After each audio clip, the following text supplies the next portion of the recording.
Tonight, playing Thomasina Coverley, Shayla Lynn. playing Septimus Hodge, Kevin. playing Jellaby the butler, David Mackle. playing Mr. Ezra Chatter, Lucia Burns. playing Mr. Noakes, Michael Genove. playing Lady Croom, Stephanie Vinapal. playing Captain Edward Bryce, I'm Kane. playing Hannah Jarvis, Me, Heather. playing Chloe, Joy Gerst. playing Bernard, Chris Short. playing Valentine, Linda Andresano. and playing Augustus and Gus. 15-year-old kid with a nice beard. Oh, God. You might have cut some years off, but certainly not 50. Act 1. A room on the garden front of a very large country house in Derbyshire in April 1809. Nowadays, the house would be called a stately home. The upstage wall is mainly tall, shapely, uncurtained windows, one or more of which works as a door. Nothing much needs to be said of the exterior. The room looks bare despite the large table which occupies the center of it. There are two people, each busy with books and paper and pen and ink, separately occupied. The pupil is Thomasina Coverley, age 13. The tutor is Septimus Hodge, age 22. Each has an open book. Hers is a slim mathematics primer. His is a handsome, thick quarto, brand new, a vanity production, with little tape to tie when the book is closed. His loose papers are kept in a stiff-backed portfolio, which also ties up with tapes. Septimus has a tortoise, which is sleepy enough to serve as a paperweight. Elsewhere on the table, there is an old-fashioned theodolite and also some other books stacked up. Septimus, what is carnal embrace? Carnal embrace is the practice of throwing one's arms around a side of beef. Is that all? No. A shoulder of mutton, a haunch of venison well hugged, an embrace of grouse, cowroe, canis, feminine flesh. Is it a sin? Not necessarily, my lady, but when carnal embrace is sinful, it is a sin of the flesh. QED. We had cowroe in out Gallic wars. The Britons live on milk and meat. Lacto e carno vivunt. I am sorry that the seed fell on stony ground. That was the sin of Onan, wasn't it, Septimus? Yes, he was giving his brother's wife a Latin lesson, and she had hardly the wiser after him than before.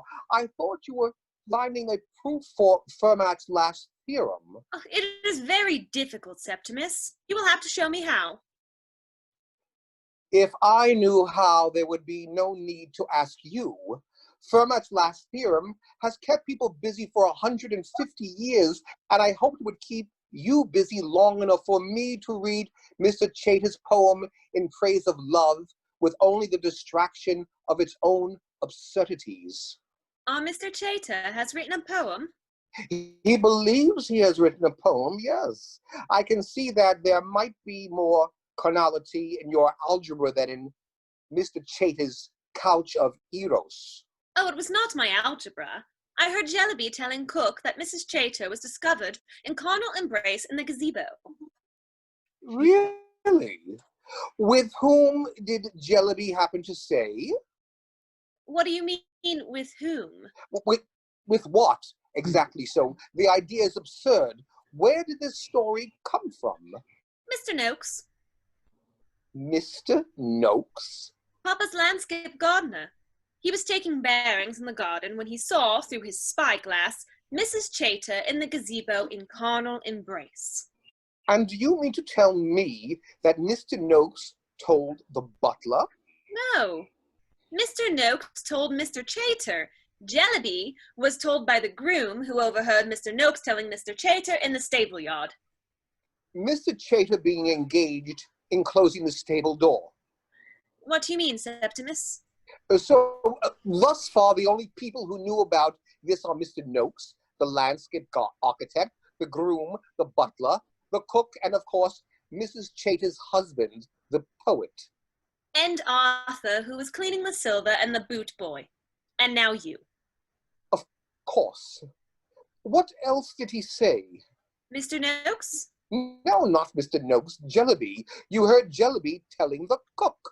Cook hushed him almost as soon as he started. Jellaby did not see that I was being allowed to finish yesterday's upstairs rabbit pie before I came to my lesson. I think you have not been candid with me, Septimus. A gazebo is not, after all, a meat larder. I never said my definition was complete. Is carnal embrace kissing? Yes. And throwing one's arms around Mrs. Chater? Yes. Now, Fermat's last theorem... I thought as much. I hope you are ashamed. I, my lady? If you do not teach me the true meaning of things, who will? Ah, yes, I am ashamed. Carnal embrace is sexual congress, which is the insertion of the male genital organ into the female genital organ for purposes of procreation and pleasure. Fermat's last theorem, by contrast, asserts that when x, y, and z are whole numbers, each raised to the power of n, the sum of the first two can never equal the third when n is greater than 2. Ugh. And nevertheless, that is the theorem. It is disgusting and incomprehensible. Now when I'm grown to practice it myself, I shall never do so without thinking of you. Thank you very much, my lady. Was Mr. Chater down this morning? No. Tell me more about sexual congress. There is nothing more to be said about sexual congress. Is it the same as love? Oh, no. It is much nicer than that. I am teaching Jellaby. Beg your pardon, Mr. Hodge. Mr. Charters said it was urgent that you receive his letter. Oh, very well. Thank you. Thank you. Mr. Charter asked me to bring him your answer. My answer? Well, my answer is that, as is my custom and my duty to his lordship, I am engaged until 11:45 in the education of his daughter. When I am done, and if Mr. Chater is still there, I will be happy to wait upon him in the gun room. I will tell him so. Thank you, sir. What is for dinner, Jellaby? Boiled ham and cabbages, my lady, and a rice pudding. Oh, goody. Well, so much for Mr. Noakes. He puts himself forward as a gentleman, a philosopher of the picturesque, a visionary who can,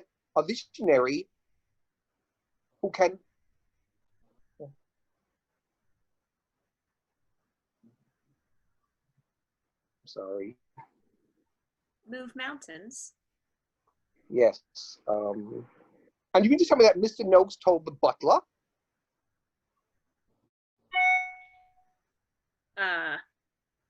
I'm sorry, where did you go?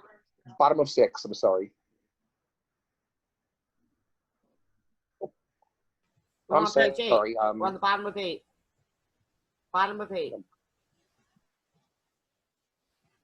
Bottom of Yeah, I 8. think you skipped Yes. a page somehow. Well, Yeah, so much it for might- Mr. yes. Noakes.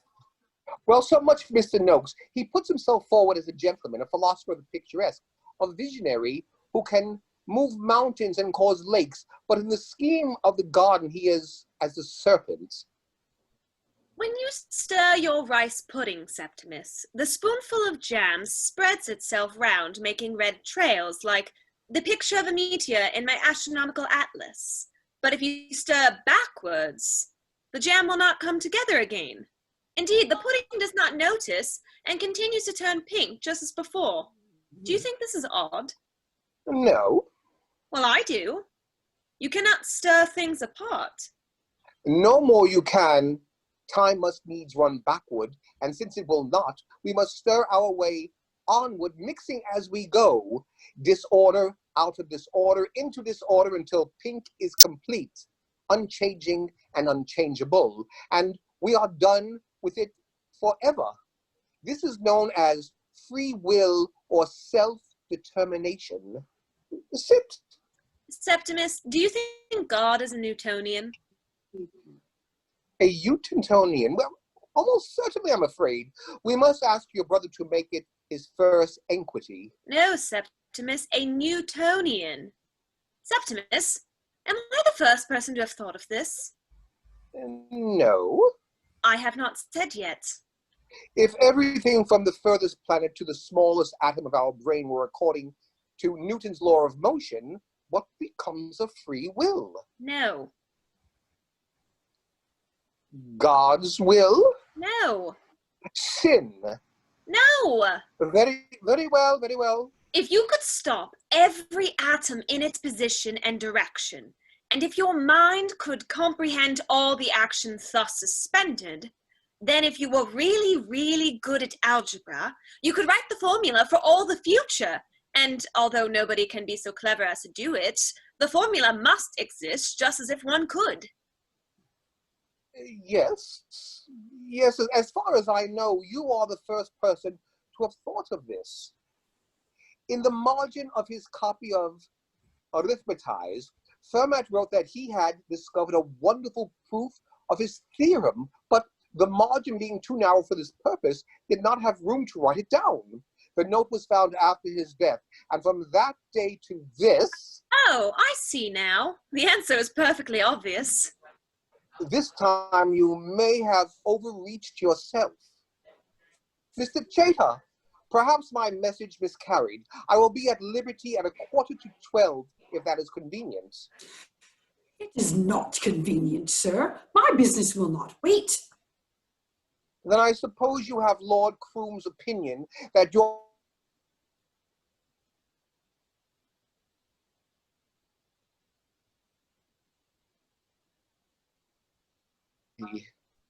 Take Fermat into the music room. There will be an extra spoonful of jam if you find his proof. There is no proof, Septimus. The thing that is perfectly obvious is that the note in the margin was a joke to make you all mad. And now, sir, what is this business that cannot wait? I think you know it, sir. You have insulted my wife. Insulted her? That would deny my nature, my conduct, and the admiration in which I hold Mrs. Chater. I have heard of your admiration, sir. You insulted my wife in the gazebo yesterday evening. You are mistaken. I made love to your wife in the gazebo. She asked me to meet her there. I have her note somewhere. I dare say I could find it for you. And if someone is putting it about that I did not turn up, by God, sir, it is a slander. You damned lecher! You would drag down a lady's reputation to make a refuge for your cowardice. It will not do. I am calling you out. Chater, Chater, Chater, Chater, my dear friend. You dare call me that? I demand satisfaction. Mrs. Chater demanded satisfaction, and now you are demanding satisfaction. I cannot spend my time day and night satisfying the demands of the Chater family. As for your wife's reputation, it stands where it ever stood. Oh, you blackguard! I assume you, Mrs. Chater, is charming and spirited, with a pleasing voice and a dainty step. She is the epitome of all the qualities society applauds in her sex, and yet her chief renown is for a readiness that keeps her in a state of tropical humidity and would grow orchids in the drawers in January. Damn you, Hodge, I will not listen to this. Will you fight or not? Not. There are no more than 2 or 3 poets of the first rank now living, and I will not shoot one of them dead over a perpendicular poke in the gazebo with a woman whose reputation could not be adequately defended with a platoon of musketry deployed by rocks. You say so. Who are the others, in your opinion? No. This goes very ill, Hodge. I will not be flattered out of my course. You say so, do you? I do, and I would say the same to Milton were he not already dead. Not the part about his wife, of course. Oh, but among the living, Mr. Suffy? Southey, I would have shot him on sight. Oh, yes, he has fallen off. I admired Thaliba quite, but Madoc, ugh, oh dear me. But we're straying from the business here. You took advantage of Mrs. Charter. And if that were not bad enough, it appears every stable-boy and scullery maid on the strength. Damn me. Have you not listened to a word I said?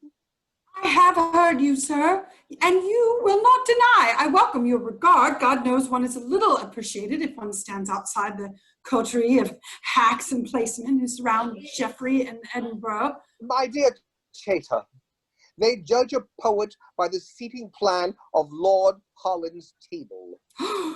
By heaven, you are right. And I would very much like to know the name of the scoundrel who slandered my verse drama, The Maid of Turkey, in the Piccadilly Recreation 2. The Maid of Turkey. I have it by my bedside. When I cut out sleep, I take up the Maid of Turkey like an old friend. Ah, there you are. And the scoundrel wrote he would not give it to his dog for dinner were it covered in bread sauce and stuffed with chestnuts.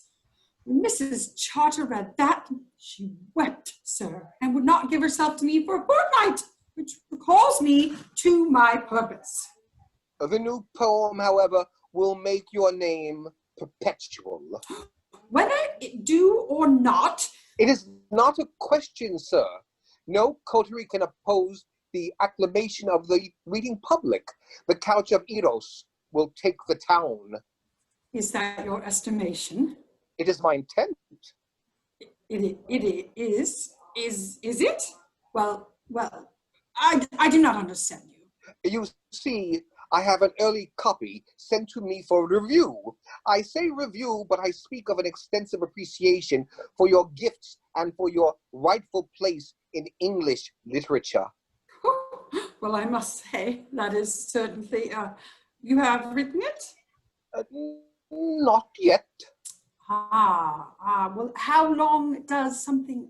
to be done right, it first requires a careful rereading of your book, of both your books, several readings, together with outlying works for an exhibited of deference or disdain as the case merits. I take notes, of course, I order my thoughts, and finally, when all is ready and I am calm in my mind... Did Mrs. Charter know of this before you... I think very likely did. There is nothing that woman would not do for me. Now you have an insight into her character. Yes, by God, she is a wife to me, sir. For that alone, I would not make her a widow. Captain Bryce once made the same observation. Captain Bryce did. Mr. Hodge, allow me to inscribe your copy in a happy anticipation. Lady Thomasina's pen will serve us. Your concoction with Lord and Lady Groom, you owe to your fighting her ladyship's brother? No, it was all nonsense, sir, a candid, but a fortunate mistake, sir. It brought me the patronage of a captain of His Majesty's Navy and the brother of a countess. I do not think Mr. Walter Scott can say as much, and here I am, a respected guest at Sidley Park.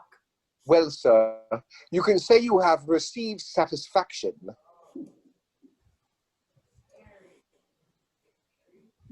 No! Oh, Mr. Noakes, my muddy metal rascal, where's your spyglass? I beg your leave. I thought her ladyship... excuse me? To my friend Septimus Hodge, who stood up and gave his best on behalf of the author, Ezra Charter, at Sidley Park, Derbyshire, April 10, 1809. There, sir, something to show your grandchildren. This is more than I deserve. This is handsome. What do you say, Noakes? Oh, no, not the gazebo. Mr. Noakes, what is this I hear?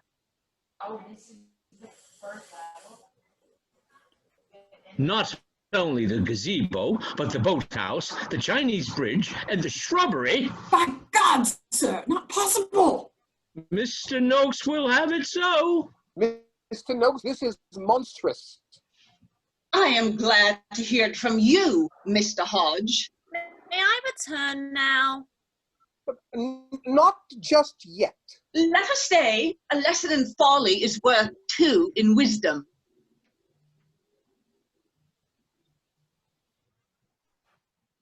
Bryce takes the sketchbook to the reading stand where it lays open. The sketchbook is the work of Mr. Noakes, who is obviously an admirer of Humphrey Repton's red books. The pages drawn in watercolors show before and after views of the landscape, and the pages are cunningly cut to allow the latter to be superimposed over portions of the former, though Repton did it the other way around.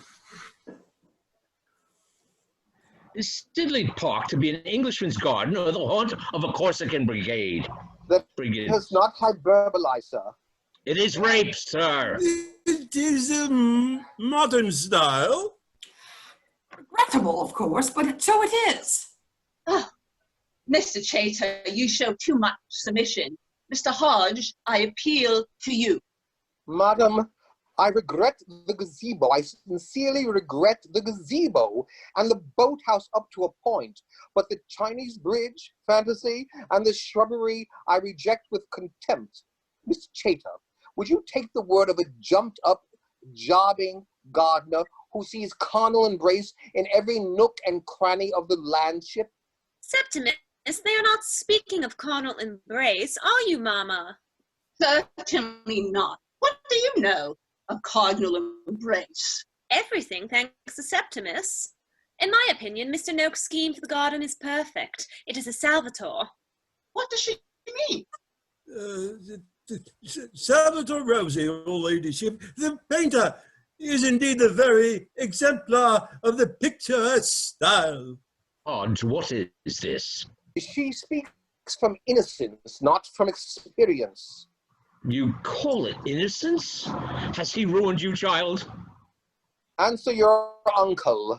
How is a ruined child different from a ruined castle? On such questions, I defer to Mr. Noakes. Ruined castle is picturesque, certainly. That is the main difference. I teach the classical authors. If I do not elucidate their meaning, who will? As her tutor, you have a duty to keep her in ignorance. Do not dabble in paradox, Edward. It puts you in danger of fortuitous wit. Thomasina, wait in your bedroom. Yes, Mamma.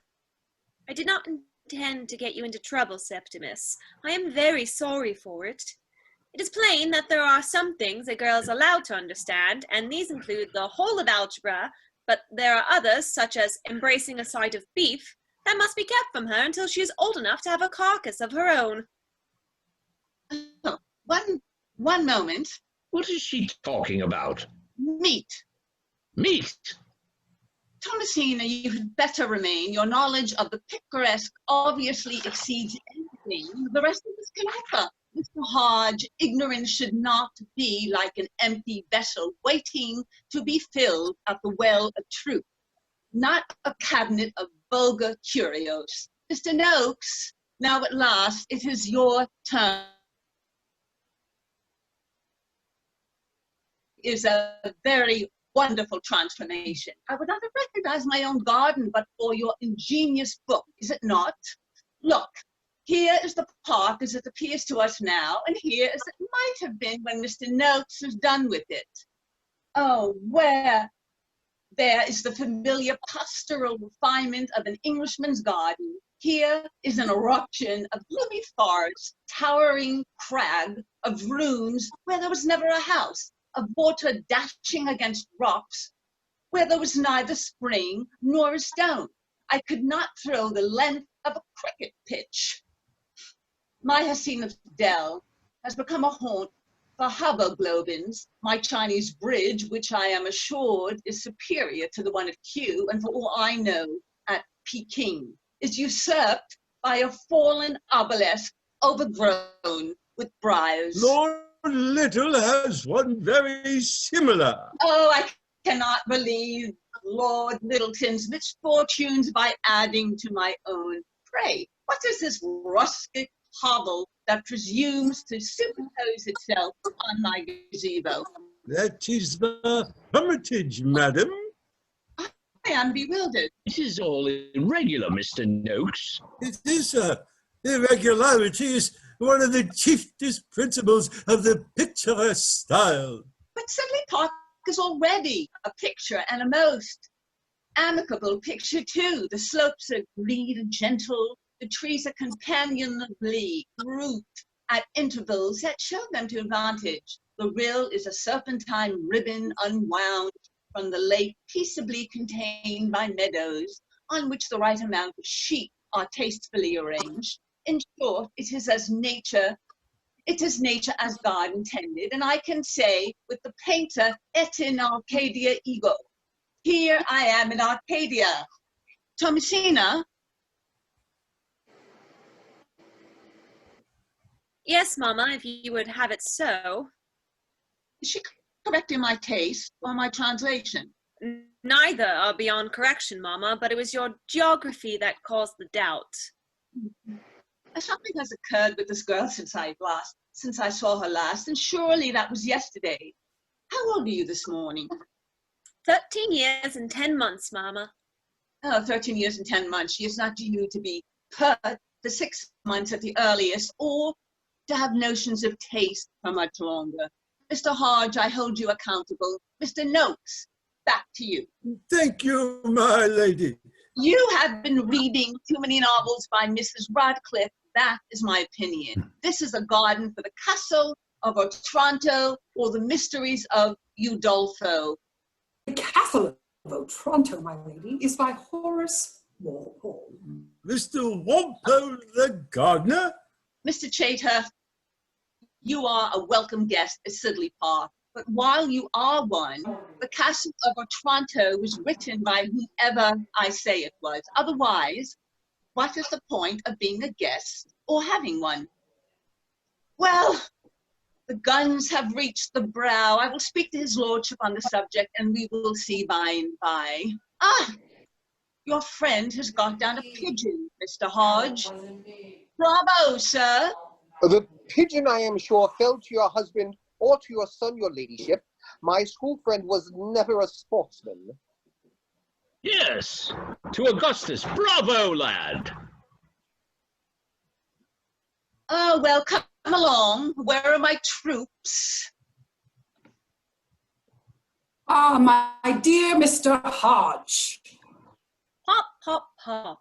I've grown up in the sound of guns like the child of a siege. Pigeons and rooks and the close season, grouse on the heights from August, and the pheasants to follow. Partridge, snipe, woodcock, and teal, pop, pop, pop, and the culling of the herd. Papa has no need of the recording angel. His life is written in the game book.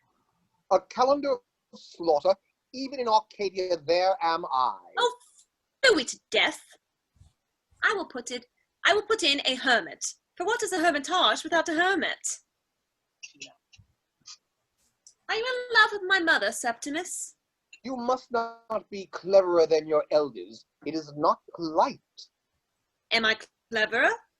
Yes, much. Well, I am sorry, Septimus. Mrs. Chater came to the music room with a note for you. She said it was of scant importance and that therefore I should carry it to you with the utmost safety, urgency, and discretion. Does carnal embrace addle the brain? Invariably, thank you. That is enough education for today. There. I have made him like the Baptist in the wilderness. How picturesque.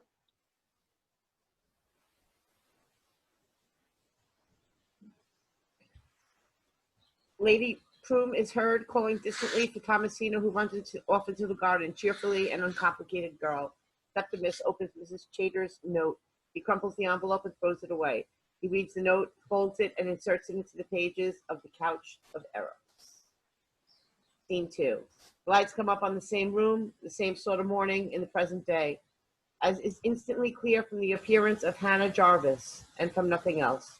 Something needs to be said about this.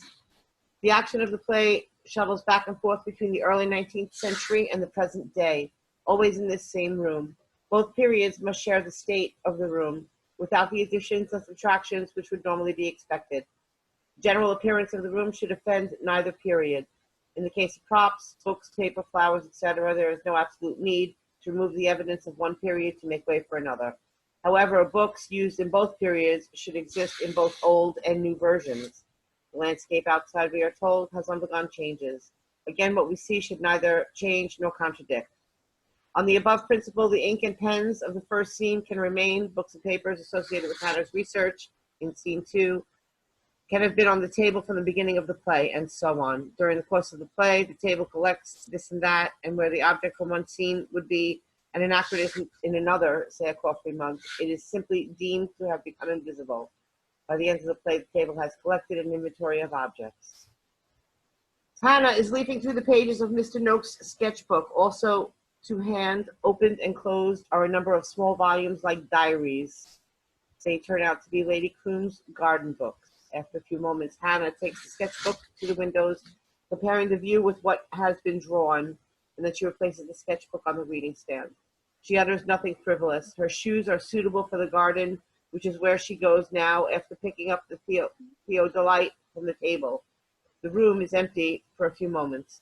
One of the other doors opens to admit Chloe and Bernard. She is the daughter of the house and is dressed casually. Bernard, the visitor, wears a suit and a tie. His tendency is to dress flamboyantly, but he has damped it down for the occasion slightly. A peacock-colored display handkerchief boils over in his breast pocket. He carries a capacious leather bag which serves as a briefcase. Oh, well, she was here. Ah, the French window. Yes, hang on.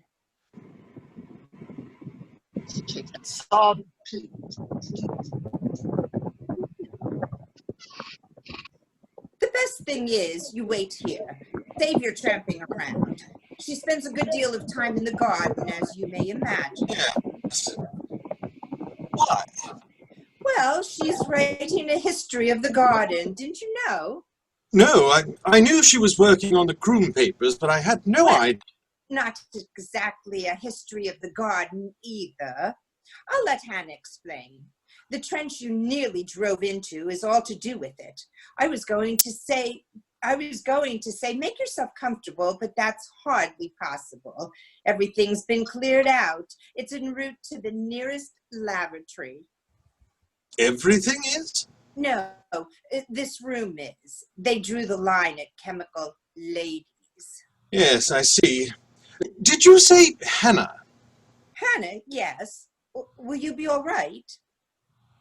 I won't be. Mr. Nightingale? Yes, thank you. Miss Jarvis, is Hannah Jarvis the author? Yes. Have you read her book?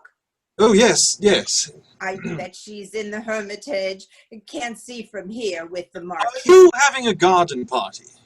A dance for the district, our annual dressing up and general drunkenness. The Wrinkleys won't have it in the house. There was a teapot we once had to bag back from Christie's in the nick of time. So anything that can be destroyed, stolen, or vomited on has been tactfully removed. Tactlessly, I should say.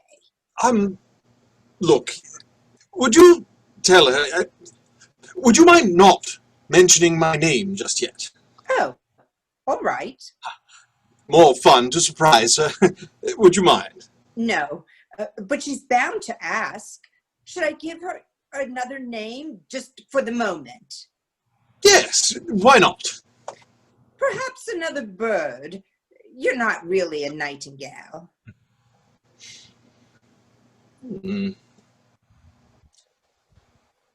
Hello.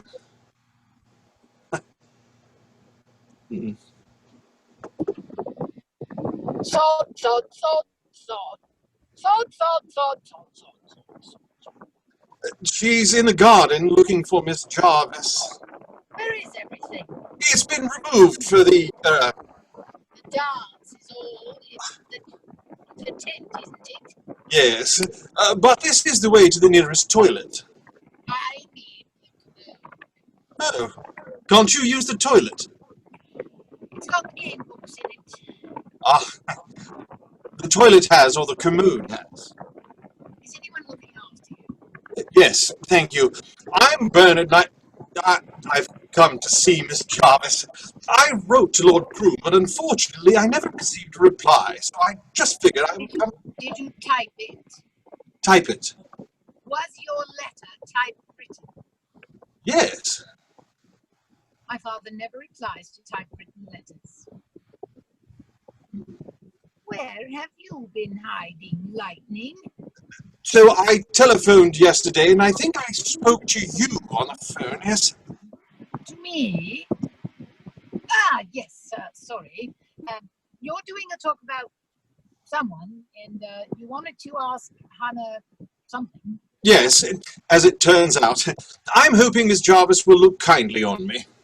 I doubt it. Ah, you know about research. I know about Hannah. Has she been here long? Well, in possession, I'm afraid. My mother had read her book, you see. Have you? No. Yes, her book. Indeed. She's terrifically pleased with herself. Well, I dare say if I wrote a bestseller, I'd surely be... No, for reading it.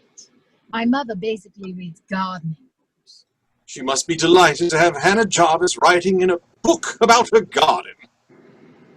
Actually, it's about hermits. It's all right, Gus. What do you want? Well, I'll take Lightning for his run. Actually, we've met before at Sussex a couple of years ago, a seminar, I think, on... Oh, was I there? Yes. One of my colleagues believed he had found an unattributed short story by D.H. Lawrence, and he analyzed it on his home computer. Most interesting. Perhaps you remember the paper?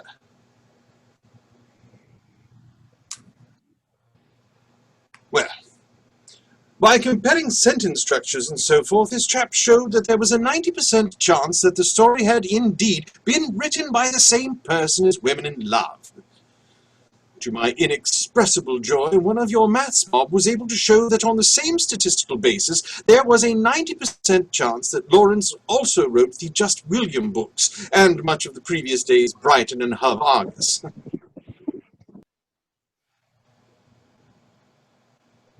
Okay, I guess I'm back. Oh, Brighton. Oh, Brighton. Yes, I was there. Here she comes. I'll leave you to talk. By the way, is yours the Red Mazda? Yes. If you want a tip, I'd put it out of sight through the stable arch before my father comes in. He won't have anyone in the house with a Japanese car. Are you queer? No, actually. Well, even so. Mr. Peacock? Oh, hello. Hello, Miss Jarvis, of course. Such a pleasure. I was thrown for a moment. The photograph doesn't do you justice. Photograph? On the book? I'm sorry to have brought you indoors, but Lady Chloe kindly insisted she go and... No matter. You would have muddied your shoes. How thoughtful. And how kind of you to spare me a little of your time. Are you a journalist? No. I've been in the ha-ha. Very squelchy. Ha-ha! What? A theory of mine. Ha-ha, not ha-ha. If you were strolling down the garden and all of a sudden the ground gave way at your feet, you're not going to go ha-ha. You're going to jump back and go ha-ha! Or more probably, bloody hell! Though personally I think old Murray was up to the pole on that one. In France, you know, ha-ha is used to denote a strikingly ugly woman, a much more likely bet for something that keeps the cows off the lawn. Mr. Peacock, what can I do for you? Well, to begin with, you can call me Bernard, which is my name. Thank you. The book! The book is revelation! To see Caroline Lamb through your eyes is really like seeing her for the first time. I'm ashamed to say I never read her fiction, and And how right you are, it's extraordinary stuff. Early 19th is my period as much as anything is. You teach? Yes, and right, like you, like we all. Though I've never done anything which is sold like Caro. I don't teach. No, all the more credit to you. To rehabilitate a forgotten writer, I suppose you could say that's the main reason for an English Don. Not to teach. Oh, good God, no! Let the brats sort it out for themselves. Anyway, many congratulations. I expect someone will be bringing out Caroline Lamb's oeuvre now. Yes, I expect so. How wonderful! Bravo! Simply as a document shedding reflected light on the character of Lord Byron, it is bound to be huge. Bernard. You did say Bernard, didn't you? I did. I'm putting my shoes on again. Oh, you're not going out? No, I'm going to kick you in the balls. Right. Point taken. Ezra Chater. Ezra Chater. Born Twickenham, Middlesex, 1778, author of two verse narratives, The Maid of Turkey, 1808, and The Couch of Eros, 1809. Nothing known after 1809 disappears from view. I see, and? There is a Sidley Park connection. To my friend Septimus Hodge, who stood up and gave his best on behalf of the author Ezra Chater at Sidley Park, Derbyshire, April 10th, 1809. I am in your hands. The Couch of Eros. Is it any good? Quite surprising. Think there's a book in him? No. A monograph, perhaps, for the Journal of English Studies. There's almost nothing on Chater, not a word in the DNB. Of course, well, by that time he'd been completely forgotten. Family. Zilch. There's only one other Chater in the British Library database. Same period. Yes, but he wasn't a poet like our Ezra. He was a botanist who described a dwarf dahlia in the Martinique and died thereafter being bitten by a monkey. And Ezra Chater. He gets two references in the periodical index, one for each book. In both cases, a substantial review in the Piccadilly Recreation, thrice weekly folio sheet, but giving no personal details. And where was this? The book? A private collection. I've got a talk to give next week in London, and I think Chater is interesting, so anything on him, or this Septimus Hodge, Sidley Park, any leads at all, I'd be most grateful. Well, this is a new experience for me, a groveling academic. Oh, I say. Oh, but it is? All the academics who reviewed my book patronized it. Oh, surely not. Yes. The Byron gang unzipped their flies and patronized all over it. Where is it you don't bother to teach, by the way? Oh, well, Sussex, actually. Sussex. Nightingale. Yes, 1,000 words in the Observer to see me off the premises with a pat on the bottom. You must know him. As I say, I'm in your hands. Right. Say please, then. Please. Sit down, do. Thank you. How did you know I was here? Oh, I didn't. I spoke to the son on the phone, but he didn't mention you by name. And then he forgot to mention me. Valentine. He's at Oxford, technically. Yes, I met him. Bride shed regurgitated. My fiancé. I'll take the chance. You're lying. Well done, Bernard. Christ. He calls me his fiancé. Why? It's a joke. You turned him down? Silly. Do I look like the next Countess of... No. A freebie. The joke that consoles. My tortoise lightening, my fiancé. Oh, yes, you have a way with you, Bernard. I'm not sure I like it. What's he doing, Valentine? He's a postgrad, biology. No, he's a mathematician. Well, he's doing grouse. Grouse? Not actual grouse. Computer grouse. Who's the one that doesn't speak? Gus. What's the matter with him? I didn't ask. And the father sounds like a lot of fun. Ah, yes. And the mother is the gardener. What is going on here? What do you mean? I nearly took her head off. She was standing in a trench at the time. Archaeology. The house had a formal Italian garden until about 1740. Lady Croom is interested in garden history. I sent her my book. It contains, as you know, if you've read it, which I'm not assuming, by the way, a rather good description of Caroline's garden at Brockett Hall. I'm here now helping Hermione. Hermione? The records are unusually complete, and they have never been worked on. I'm beginning to admire you. Before was bullshit. Oh, completely. Your photograph does you justice. I'm not sure the book does. Septimus Hodge was the tutor. The girl? His pupil was the Croom daughter. There was a son at Eton. Septimus lived in the house. The paybook specifies allowances for wine and candles, so not quite a guest, but rather more than a steward. His letter of self-recommendation is preserved in the papers. I'll dig it out for you. As far as I remember, he studied mathematics and natural philosophy at Cambridge. A scientist, therefore, as much as anything. I'm impressed. Thank you. And Chater? Nothing. Oh. Nothing at all? I'm afraid not. Well, how about the library? The catalogue was done in the 1880s. I've been through the lot.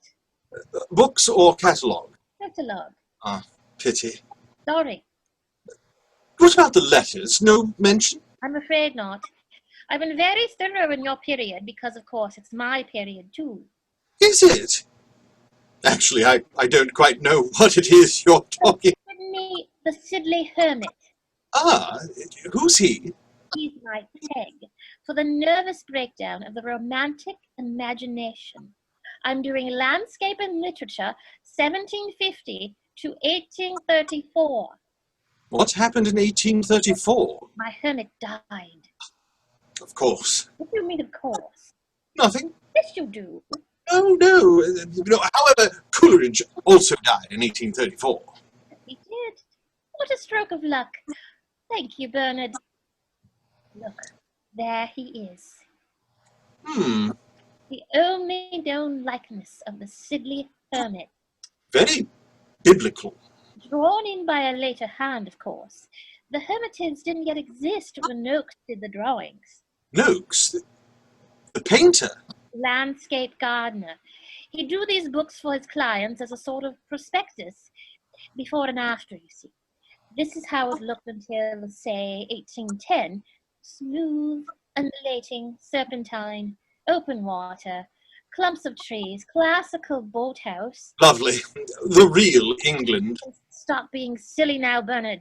English landscape was invented by gardeners imitating foreign painters who were evoking classical authors. The whole thing was brought home in the luggage from the grand tour. Here, look.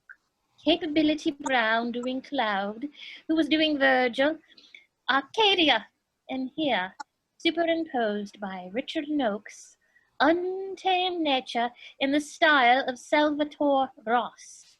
It's the Gothic novel expressed in landscape. Everything but vampires. There's an account of my hermit in a letter by your illustrious namesake. Florence? What? No, you go on. Thomas Love Peacock. Ah, yes. I found it in an essay on hermits and anchorites published in the Cornhill magazine in the 1860s. 1862. Peacock calls him not one of your village simpletons to frighten the ladies, but a savant among idiots, a sage of lunacy. An oxymoron, so to speak. Yes. What? No, nothing. Here we are. A letter we have seen, written by the author of Headlong Hall nearly 30 years ago, tells of a visit to the Earl of Croom's estate, Sidley Park. Was the letter to Thackeray? I don't know. Does it matter? No, sorry. Only, Thackeray edited the Corn Bill until '63 when, as you know, he died. His father had been within the East India Company, where Peacock, of course, had held the position of examiner, so it's quite possible that if the essay were by Thackeray, the letter... Sorry. Go on. Well, of course, the East India Library in Blackfriars has most of Peacock's letters, so it would be quite easy to... Oh, sorry. Can I look? Yes. It's been talked and tailed, of course. Well, it might be worth... Go on. I'm listening. Oh, yes, it's Thackeray, all right. Oh, unbearable. What were you saying? Are you always like this? Like what? The point is, the Crooms, of course, had the hermit under their noses for 20 years, so hardly thought him worth remarking, as I'm finding out. The Peacock letter is still the main source, unfortunately. When I read this, well, it was one of those moments that tell you what your next book is going to be. Hermit of Sidley Park was my epiphany. Epiphany, that's it. The hermit was placed in the landscape exactly as one might place a pottery gnome, and there he lived out his life as a guarded ornament. Well, did he do anything? Oh yes, he was very busy. When he died, the cottage was stacked solid with paper, hundreds of pages. It turned out, of course, that he was off his head. He had covered every sheet with cabalistic proofs that the world was coming to an end. It's perfect, isn't it? A perfect symbol, I mean. Oh, yes. Of what? The whole romantic sham, Bernard. It's what happened to the Enlightenment, isn't it? A century of intellectual rigor turned in on itself. A mind in chaos suspected of genius. In a setting of cheap thrills and false emotion, the history of the garden says it all beautifully. There's an engraving of Sidley Park in 1730 that makes you want to weep. Paradise in the age of reason. By 1760, everything had gone. The topiary, pools and terraces, fountains, an avenue of limes. The whole sublime geometry was ploughed under by capability brown. The grass went from the doorstep to the horizon, and the best box hedge in Derbyshire was dug up for the ha-ha, so that the fools could pretend they were living in God's countryside. And then Richard Noakes came in to bring God up to date. By the time he'd finished, it looked like this. The decline from thinking to feeling. You see? That's awfully good. No, that'll stand up. Thank you. Personally, I like the ha-ha. Do you like hedges? I don't like sentimentality. Yes, I see. Are you sure? I mean, you seem quite sentimental over geometry, but the hermit is very, very good. The genius of the place. That's my title. Of course. Of course. Of course. Who was he when he wasn't being a symbol? I don't know. Ah. I mean, yet. Absolutely. What do they do with all the paper? Does Peacock say? Made a bonfire. Ah, well. I've still got Lady Croom's garden books to go through. Account books or journals? I think both. They're gappy, but they span the period. Really? Have you come across Byron at all, as a matter of interest? A first edition of Childe Harold in the library, and English bards, I think. Inscribed? No. Oh. And he doesn't pop up in the letters at all? Why should he? The Crooms don't pop up in his. That's true, of course. But Newstead isn't so far away. Would you mind terribly if I poked about a bit? Only in the papers you've done with, of course. Are you looking into Byron or Chater? Sorry, just cutting through. There's tea in the pantry if you don't mind mugs. How kind. Hannah will show you. Let me help you. No, it's all right. Thank you. I've been saving Val's game books. Thanks. Sweet girl. Mm-hmm. Oh, really? Oh, really what?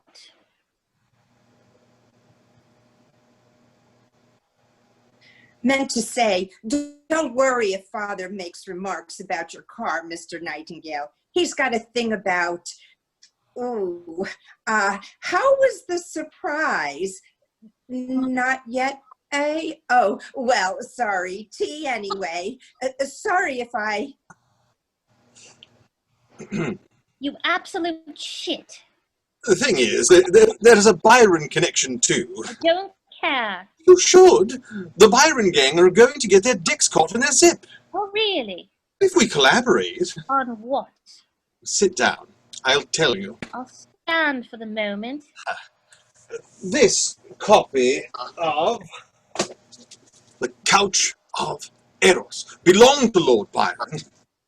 It belonged to Septimus Hodge. Well, originally, yes, but it was in Byron's library, which was sold to pay his debt when he left England for good in 1816. The sales catalogue is in the British Library. Eros was lot 74A, and was bought by the bookseller and publisher John Nightingale of Opera Court, Pall Mall, whose name survives in the firm of Nightingale and Matlock, the present Nightingale being my cousin. I'll just give you the headlines. 1939, stock removed to Nightingale Country House in Kent. 1945, stock returned to bookshop. Meanwhile, overlooked box of early 19th century books languish in country house cellar until house sold to make way for the Channel Tunnel rail link. Eros, discovered with sales slip from 1816, attached, photocopy available for inspection.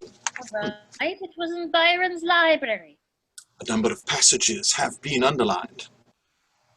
All of them, and only them. No, look at me, not at the book. All the underlined passages, word for word, were used as quotations in the review of The Couch of Eros in the Piccadilly Recreation of April 30th, 1809. The reviewer begins by drawing attention to his previous notice in the same periodical of The Maid of Turkey. The reviewer is obviously Hodge. My friend Septimus Hodge, who stood up and gave his best in behalf of the author. That's the point. The Piccadilly ridiculed both books. The reviews read like Byron. They read like a damn sight more like Byron than Byron's review of Wordsworth the previous year. See, well, congratulations, possibly. 2 previously unknown book reviews by the young Byron. Is that it? No. Because of the tapes, 3 documents survived undisturbed in the book.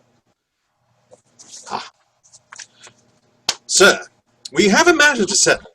I wait on you in the gun room. E. Chater, Esquire. My husband is sent to town for pistols. Deny what cannot be proven for charity's sake.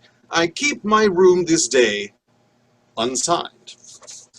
And Sidley Park, April 11th, 1809. Sir, I call you a liar, a lecher, a slanderer in the press, and a thief of my honor.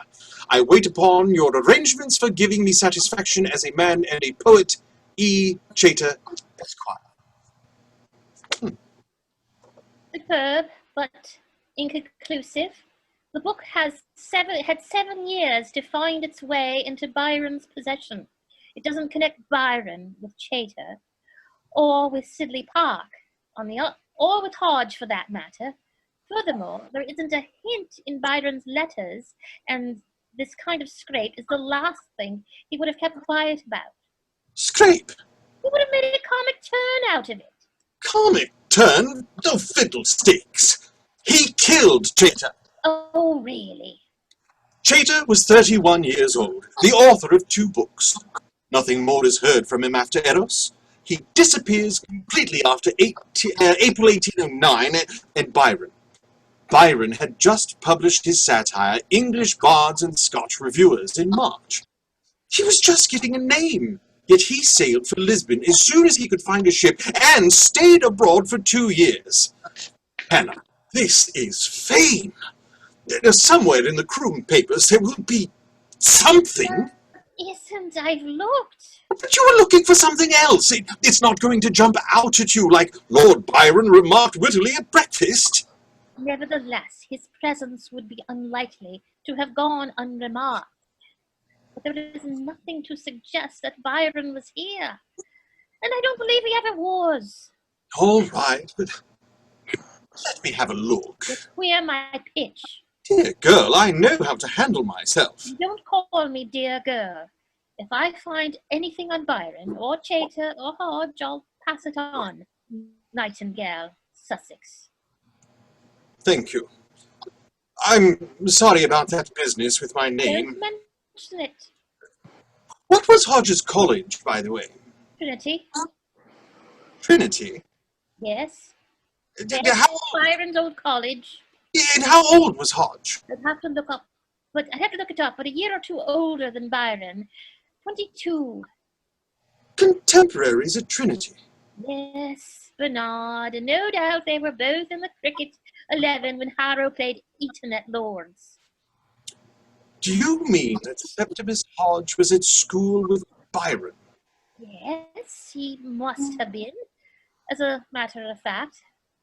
Well, you silly cow! Oh, I thought I'd bring it to you. I'll have to go and see about my car. Going to hide it? Hide it? I'm going to sell it! Is there a pub I can put up at in the village? Aren't you glad I'm here? He said he knew you. He couldn't have. No, perhaps not. He said he wanted it to be a surprise, but I suppose that's different. I thought that there was a lot of sexual energy there, didn't you? What? Bouncy on his feet, you see, a sure sign. Should I invite him for you? What? No. You can invite him, that's better. He can come as your partner. Stop it. Thank you for the tea. If you don't want him, I'll have him. Is he married? I haven't the slightest idea. Aren't you supposed to have a pony? I'm just trying to fix you up, Hannah. Believe me, it gets less important. I mean for dancing. He can come as Beau Brummel.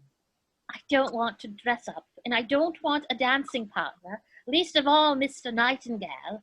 I don't dance. Oh, don't be such a prune.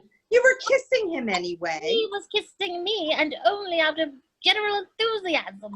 Well, don't say I didn't give you first chance. My genius brother will be much relieved. He's in love with you, I suppose you know. That's a joke. Oh, it's not a joke to him. Of course it is. It's not even a joke. How can you be so ridiculous? Hello, Gus. What have you got? Oh, thank you. Told you. Thank you. Oh, dear. And scene 3. The schoolroom the next morning. Present are Thomasina, Septimus, Jellaby. We have seen this composition before. Thomasina at her place at the table, Septimus reading a letter which has just arrived, Jellaby waiting, having just delivered the letter. The couch of Eros is in front of Septimus, open, together with sheets of paper on which he has been writing. His portfolio is on the table. Plautus, the tortoise, is the paperweight. There is also an apple on the table now, the same apple from all appearances. Why have you stopped? Solio incesta in igne, seated on a throne in the fire and also on a ship, sedebat Regina sat the queen. There is no reply, Jellaby. Thank you. I will say so, sir. The wind smelling sweetly, purus velis, by with or from purple sails. I will have something for the post, if you would be so kind. Yes, sir. Was like as to something, by with or from lovers. Oh, Septimus! Musica tibiarum epirabat, music of pipes commanded. Ruled is better. The silver oars, exciting the ocean as if amorous. That is very good. Regina reclinabat, the queen was reclining. Praetor descriptionum, indescribably, in a golden tent, Like Venus, and yet more... Try to put some poetry into it. How can I if there is none in Latin? Oh, a critic. Is it Queen Dido? No. Who is the poet? Known to you. Known to me? Not a Roman. Mr. Chater? Your translation is quite like Chater. I know who it is. It is your friend Byron. Lord Byron, if you please. Mama is in love with Lord Byron. Yes. Nonsense. It is not nonsense. I saw them together in the gazebo. Lord Byron was reading to her from a satire, and Mama was laughing, with her head in her best position. She did not understand the satire and was showing politeness to a guest. She is vexed with Papa for his determination to alter the park, but that alone cannot account for her politeness to a guest. She came downstairs hours before her custom. Lord Byron was amusing at breakfast. He paid you a tribute, Septimus. Did he? He said you were a witty fellow, and he had almost by heart an article you wrote about, well, I forget what, but it concerned a book called The Maid of Turkey, and how you would not give it to your dog for dinner. Ah, Mr. Chater was at breakfast, of course. He was, not like certain lazy bones. He does not have Latin to set and mathematics to correct. Correct? What was incorrect in it? Alpha minus? Pooh! What is the minus for? For doing more than what was asked. You did not like my discovery? A fancy is not a discovery. A jibe is not a rebuttal. You are churlish with me because Mama is paying attention to your friend. Well, let them elope. They cannot turn back the advancement of knowledge. I think it is an excellent discovery. Each week I plot your equations dot for dot, x's against y's in all manner of algebraic relation, and every week they draw themselves a commonplace geometry, as if the world of forms were nothing but arcs and angles. God's truth, Septimus, is there is an equation for a curve like a bell, there must be an equation for one like a bluebell, and if a bluebell, why not a rose? Do we believe nature is written in numbers? We do. Then why do your equations only describe the shapes of manufacture? I do not know. Armed thus, God could only make a cabinet. He has mastery of equations which lead into infinities where we cannot follow. What a faint heart! We must work outward from the middle of the maze. We will start with something simple. I will plot this leaf and deduce its equation. You will be famous for being my tutor when Lord Byron is dead and forgotten. Back to Cleopatra. Is it Cleopatra? I hate Cleopatra. You hate her? Why? Everything is turned to love with her. New love, absent love, lost love. I never knew a heroine that makes such noodles of our sex. It only needs a Roman general to drop anchor outside the window, and away goes the empire like a christening mug into a pawn shop. If Queen Elizabeth had been a Ptolemy, history would have been quite different. We would be admiring the pyramids of Rome and the great Sphinx of Verona. God save us. But instead, the Egyptian noodle made carnal embrace with the enemy, who burned the great library of Alexandria without so much as a fine for all that is overdue. Oh, Septimus, can you bear it? All the lost plays of the Athenians, 200 at least, by Aeschylus, Sophocles, Euripides, thousands of poems, Aristotle's own library brought to Egypt by the noodle's ancestors. How can we sleep for grief? By counting our stock. 7 plays from Aeschylus, 7 from Sophocles, 19 from Euripides, my lady.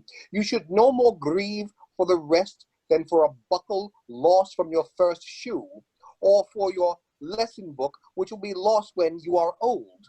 We shed as we pick up like travelers who must carry everything in their arms, and what we let fall will be picked up by those behind. The procession is very long, and life is very short. We die on that march, but there is nothing outside the march, so nothing can be lost to it. The missing plays of Sophocles will turn up piece by piece, or be written again in another language. Ancient cures for diseases will reveal themselves once more. Mathematical discoveries, glimpsed and lost to view, will have their time again. You do not suppose, my lady, that all of Archimedes had been hiding in the great library of Alexandria, we would be lost for a corkscrew? I have no doubt that the improved steam-driven heat engine which puts Mr. Noakes into an ecstasy when he and it and the modern age should all coincide was described on papyrus.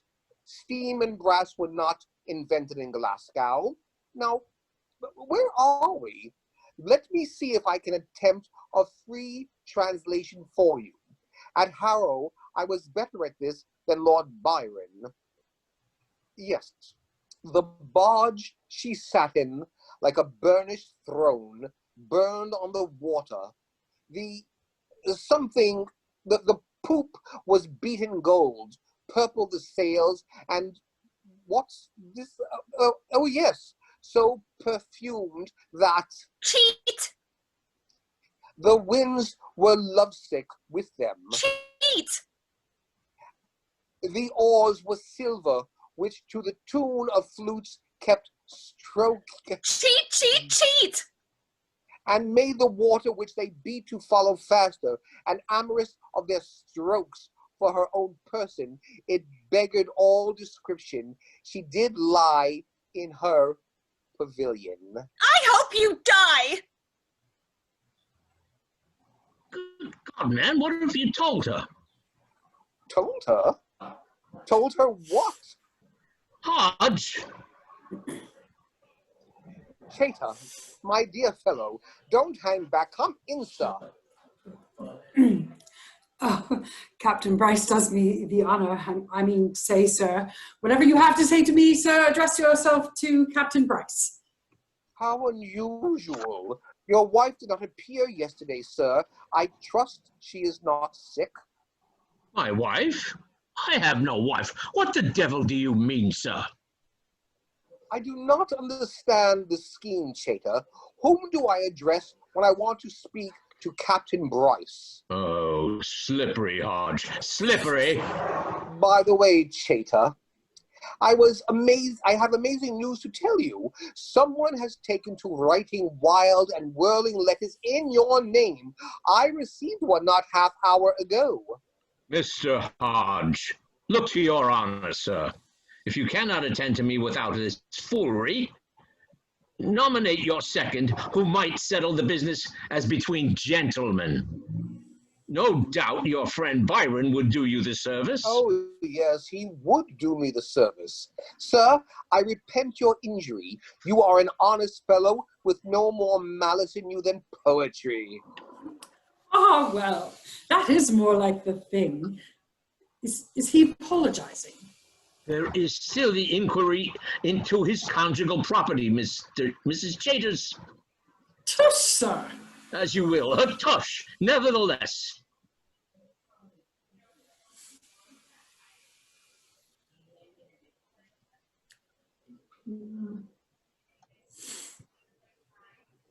Lady. Steph, you're muted. All right. Oh, excellently found. Mr. Chater, will this will please you very much. Lord Byron begs a copy of your new book. He dies to read it and intends to include your name in the second edition of his English Bards and Scotch Reviewers. English bards and Scotch reviewers, your ladyship, is a doggerel aimed at Lord Byron's seniors and betters. If he intends to include me, he intends to insult me.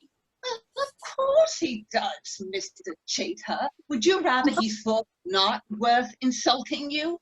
You should be proud to be the company of Rogers and Moore and Wordsworth.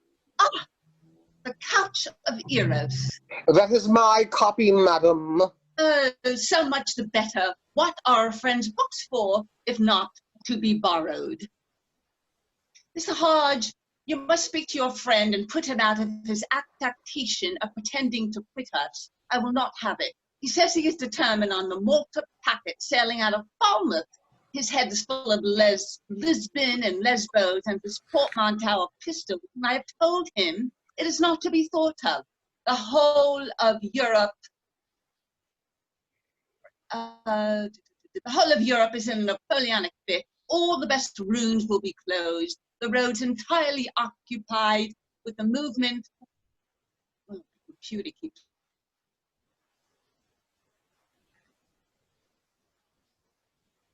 computer keeps jumping. 65? 45. 45. Keeps jumping.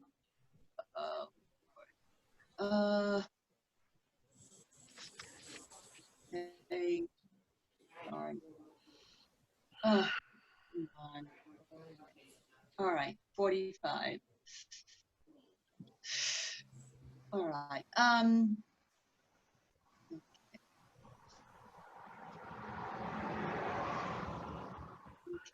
Accept the list. Page 44, 45. All right. I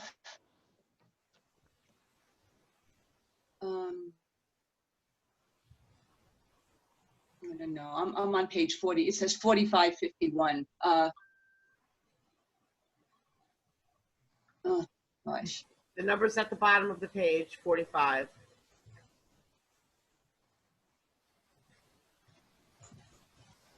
All right.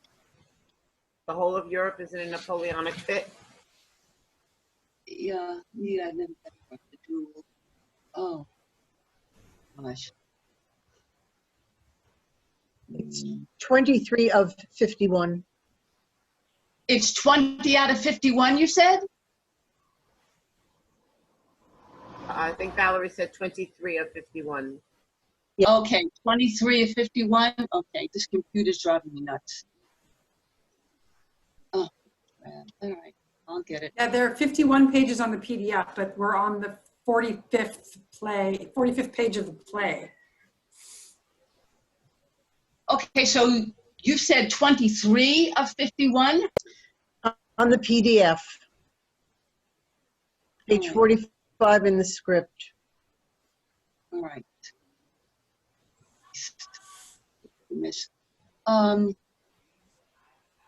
All right.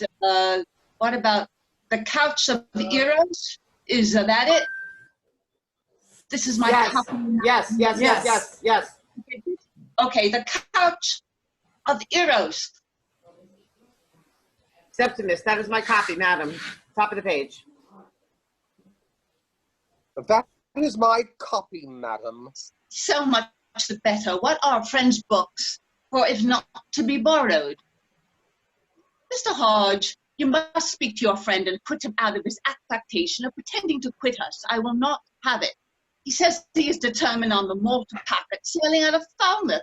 His head is full of Lisbon and Lesbos and his portmanteau of pistols, and I have told him is not to be thought of. The whole of Europe is in a Napoleonic fit, and all the best rooms will be closed, the roads entirely occupied with the movement of armies, the lodgings turned to pullets, and fashion for godless republicanism not yet arrived at its natural reversion.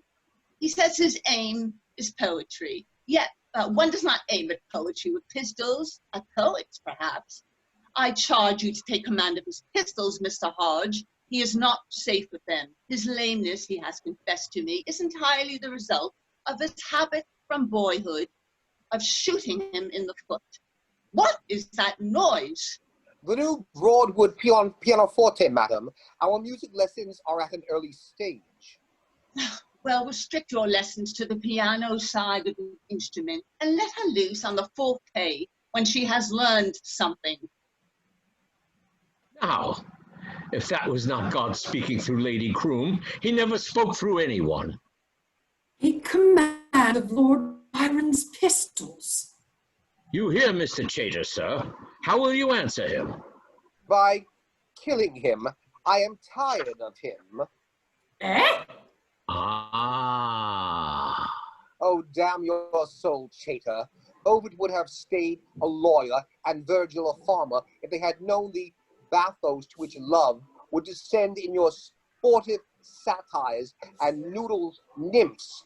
I am at your service with a half-ounce ball in your brain.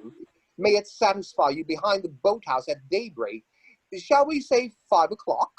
My compliments to Mrs. Chater.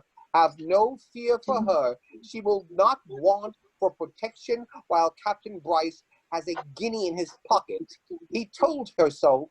He told her so himself. You lie, sir. No, sir.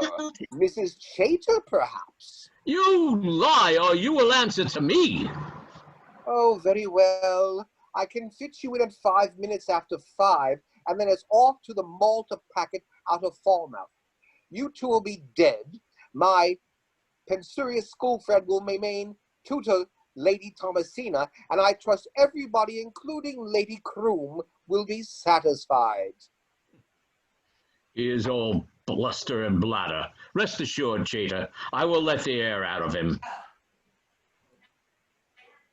Oh, but... End scene. Scene 4. Hannah and Valentine. She is reading aloud. He is listening. Lightning, the tortoise, is on the table and not readily distinguishable from Plautus. In front of Valentine is Septimus's portfolio, recognizably so, but naturally somewhat faded. It is open. Principally associated with the portfolio, although it may contain sheets of blank paper also, are 3 items: a slim math primer, a sheet of drawing paper on which there is a scroll diagram and some mathematical notations, arrow marks, etc., and Thomasina's mathematics lesson book, the one she writes in, which Valentine is leafing through as he listens to Hannah reading from the primer. I, Thomasina Coverley, have found a truly wonderful method whereby all the forms of nature must give up their numerical secrets and draw themselves through number alone. This margin being too mean for my purpose, the reader must look elsewhere for the new geometry of irregular forms discovered by Thomasina Coverley. Does it mean anything? I don't know. I don't know what it means except mathematically. I meant mathematically. Oh, it's an iterated algorithm. What's that? Well, it's an algorithm that's been iterated. How am I supposed to? The left-hand pages are graphs of what the numbers are doing on the right-hand pages, but all on different scales. Each graph is a small section of the previous one blown up, like you blow up a detail of a photograph, and then a detail of the detail and so on forever. Or in her case, until she ran out of pages. Is it difficult? The maths aren't difficult. It's what you did in school.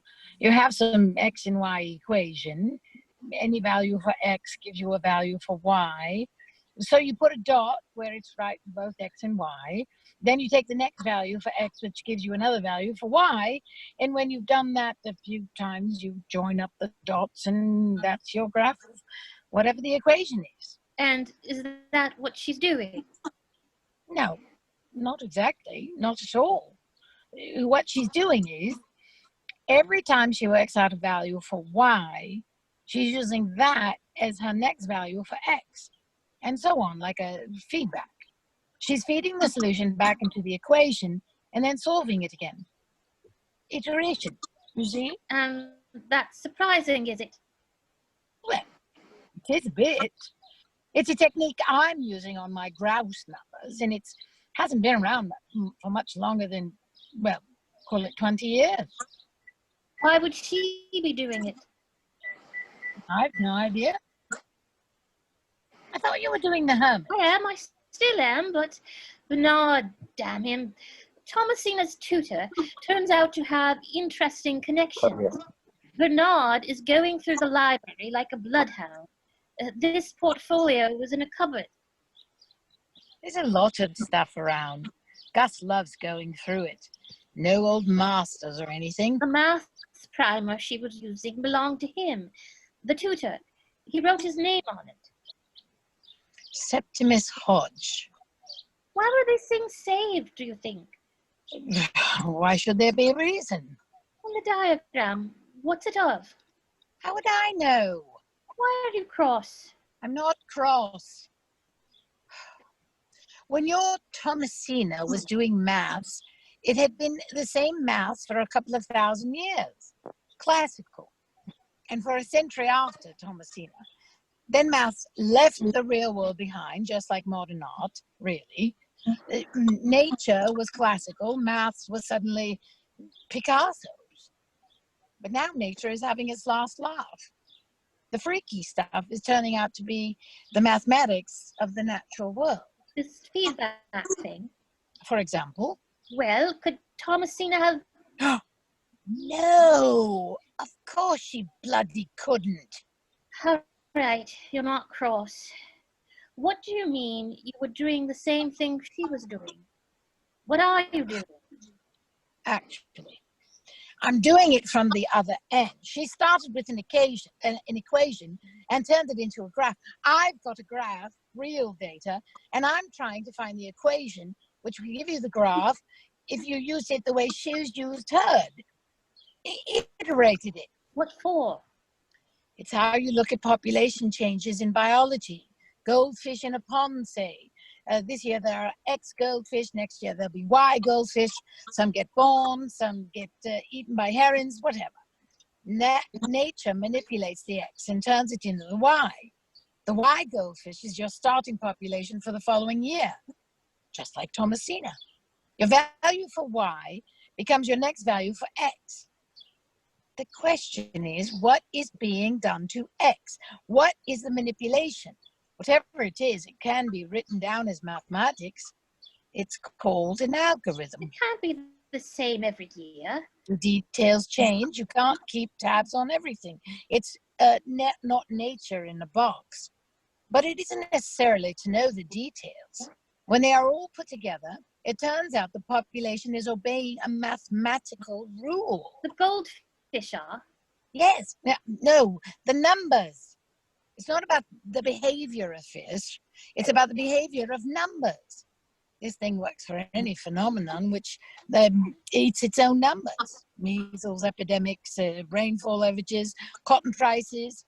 It's a natural phenomenon in itself. Spooky. Does it work for grouse? I don't know yet.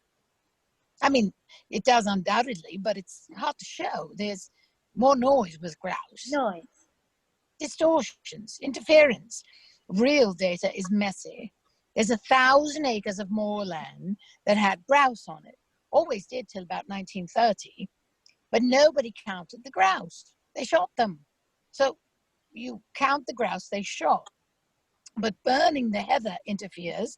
It improves the food supply. A good year for foxes interferes in another way. They eat the chicks.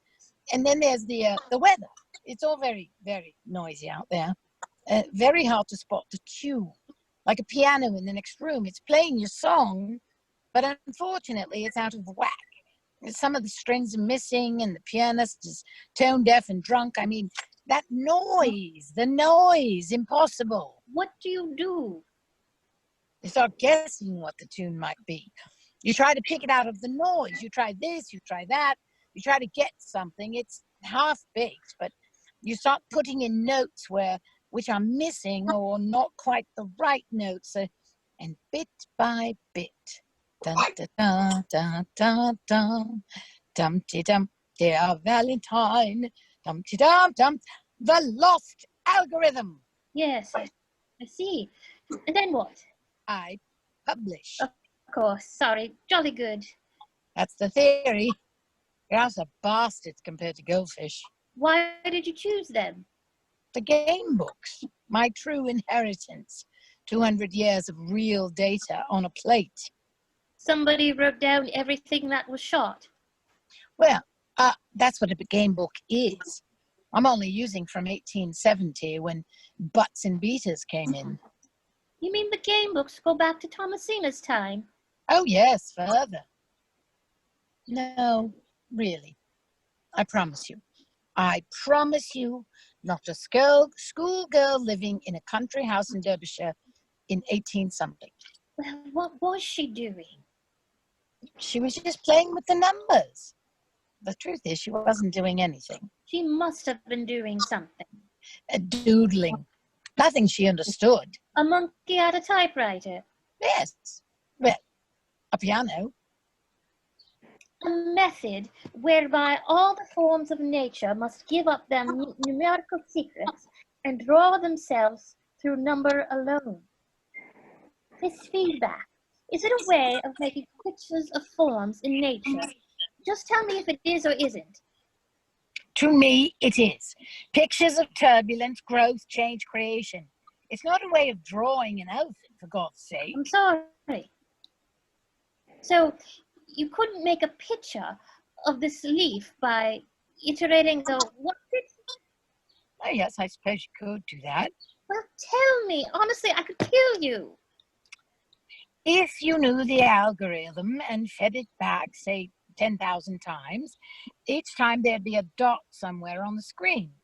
You never know where to expect the next dot, but gradually you start to see the shape, because every dot will be inside the shape of this leaf. It wouldn't be a leaf, it would be a mathematical object, but yes, the unpredictable and the predetermined unfold together to make everything the way it is. It's how nature creates itself on every scale. The snowflake and the snowstorm. It makes me so happy to be here at the beginning again, knowing almost nothing. People were talking about the end of physics. Relativity and quantum looked as if they were going to clean out the whole problem between them. A theory of everything. But they only explained the very big and very small. Universe and the elementary particles. The ordinary size stuff, which is our lives, the things people write poetry about, clouds, daffodils, waterfalls, and what happens in a cup of coffee when the cream goes in, these things are full of mystery, as mysterious to us as the heavens were to the Greeks. We're better at predicting events at the edge of the galaxy or inside a nucleus of an atom than whether it'll rain on Auntie's garden party 3 Sundays from now, because the problem turns out to be different. We can't even predict the next drip from a dripping tap when it gets irregular. The drip sets up the conditions for the next. The smallest variation blows prediction apart. And the weather is unpredictable the same way. Will always be unpredictable. When you push the numbers through the computer, you can see it on the screen. The future is disorder. A door like this has cracked open 5 or 6 times since we got up on our hind legs. It's the best possible time to be alive when almost everything you thought you knew is wrong. The weather is fairly predictable in the Sahara. The scale is different, but the graph goes up and down the same way. 6,000 years in the Sahara looks like 6 months in Manchester, I bet you. How much? Everything you have to lose? No. Quite right. That's why there was corn in Egypt. What is he playing? I don't know. He makes it up. Chloe called him genius. It's what my mother calls him, only she means it. Last year, some expert had her digging in the wrong place for months to find something or other. The foundations of a Capability Brown's boathouse, and Gus put a right first go. Did he ever speak? Oh yes, until he was 4 or 5. You've never asked about him. You get high marks for here for good breeding. Yes, I know. I've always been given credit for my unconcern. English bards and Scotch reviewers. A penciled superscription. Listen and kiss my cycle lips. O harbinger of sleep, who missed the breast, hoped his drone might thus escape redress. The wretched Jeta, bard of Eros' couch, for his narcotic, let my pencil vouch. You see, you have to turn every page. handwriting. Oh, come on! Obviously not. Christ, what do you want? Proof. Quite right. Who are you talking about? Proof! Proof! You'd have to be there, you silly bitch! I say you're speaking of my fiancé. Especially when I have a present for you. Guess what I found? Lady Croom writing from London to her husband. Her brother, Captain Bryce, married a Mrs. Chater. In other words, one might assume a widow. I said he was dead. What year? 1810? Oh my God, 1810! Well done, Hannah! Well, are you going to tell me it's different, Mrs. Chater? Oh no, it's her all right. Note her Christian name. Charity. Charity. Deny what cannot be proven for charity's sake. Don't kiss me. She won't let anyone kiss her. You see, they wrote, they scribbled, they put it on paper. It was their employment, their diversion. Paper is what they had, and there'll be more. There is always more. We can find it. Passion. First Valentine, now you. It's moving. Oh, the aristocratic friend of the tutor, under the same roof as the poor sod whose book he savaged. The first thing he does is seduce Chater's wife. All is discovered. There is a duel. Chater dead. Byron fled. P.S. Guess what? The widow married her ladyship's brother.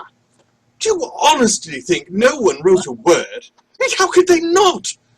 It dropped from sight, but we will write it again. You and Bernard. I'm not going to take any credit. I haven't done anything. Well, that's very fair. Generous. Prudent. Chater could have died of anything, anywhere. But he fought a duel with Byron. You haven't established it was false. You haven't established it was Byron. For God's sake, Bernard, you haven't established Byron was even here. I'll tell you your problem. No guts. Really? By which I mean a visceral belief in yourself. Gut instinct. The part of you which doesn't reason, the certainty for which there is no back reference, because time is reversed. Tock tick goes the universe and then recovers itself. But it was enough. You were in there and you bloody know. Are you talking about Lord Byron, the poet? No, you fucking idiot. We're talking about Lord Byron, the chartered accountant. Oh, well, he was here all right, the poet. How do you know? He's in the game book. I think he shot a hare. I read through the whole lot once when I had mumps. Some quite interesting people. Where's the book? I'm not one. It's not one I'm using. Too early, of course. 1809. They've always been in the commode. Ask Chloe. My mother lent him a bicycle. Lending one's bicycle is a form of safe sex, possibly the safest there is. My mother is in a flutter about Bernard, and he is no fool. He gave her a first edition of Horace Walpole, and now she's lent him her bicycle. Can I keep this for a while? Yes, of course. You finished? Yes, finished. Coming now. I'm trying to work out the diagram. What I don't understand is why nobody did this feedback thing before. It's not like relativity. You don't have to be Einstein. You couldn't see to look before. The electronic calculator was what the telescope was for Galileo. Calculator. There wasn't enough time before. There weren't enough pencils. This took her, I don't know how many days, and she hasn't scratched the paintwork.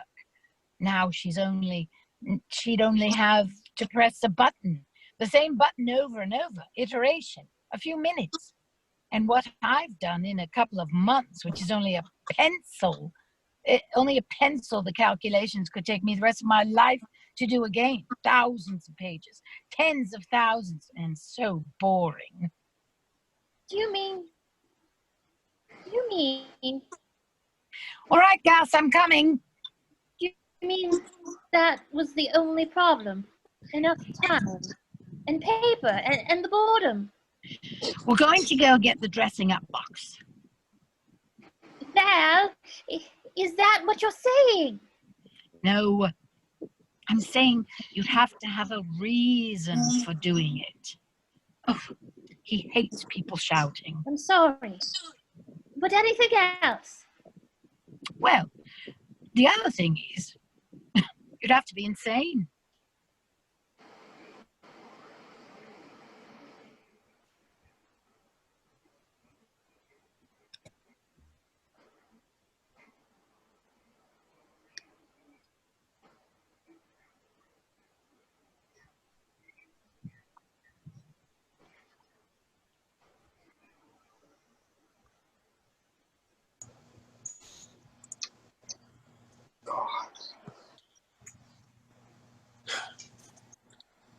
Did it happen?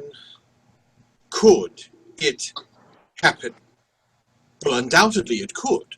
Only 3 years earlier, the Irish poet Tom Moore appeared on the field of combat to avenge a review by Geoffrey of the Edinburgh. Now, these affairs were seldom fatal and sometimes farcical, but potentially the duellist stood in respect to the law no differently from a murderer. As for the murderee, a minor poet like Ezra Chater could go to his death in a Derbyshire glade, and unmissed and unremembered as his contemporary and namesake, the minor botanist who died in the forests of the West Indies, lost to history like the monkey that bit him. On April 16th, 1809, a few days after he left Sidley Park, Byron wrote to his solicitor, John Hanson, "If the consequences of my leaving England were 10 times as ruinous as you describe, I have no alternative. There are circumstances which render it absolutely indispensable, and quit the country I must immediately." To which the editor's note in the collected letters reads as follows: "What Byron's urgent reasons for leaving England were at this time has never been revealed." The letter was written from the family seat, Newstead Abbey, Nottinghamshire. A long day's ride to the northwest lay Sidley Park, the estate of the Coverleys, a far grander family raised by Charles II to the earldom of Croom. Bernard, Val. Do you mind? Hannah, What? she's so rude. What? Am I? Bernard's reading us his lecture. Yes, I know. Yes, that was rude. I'm sorry, Bernard. What is this? Spot on. The India Office Library.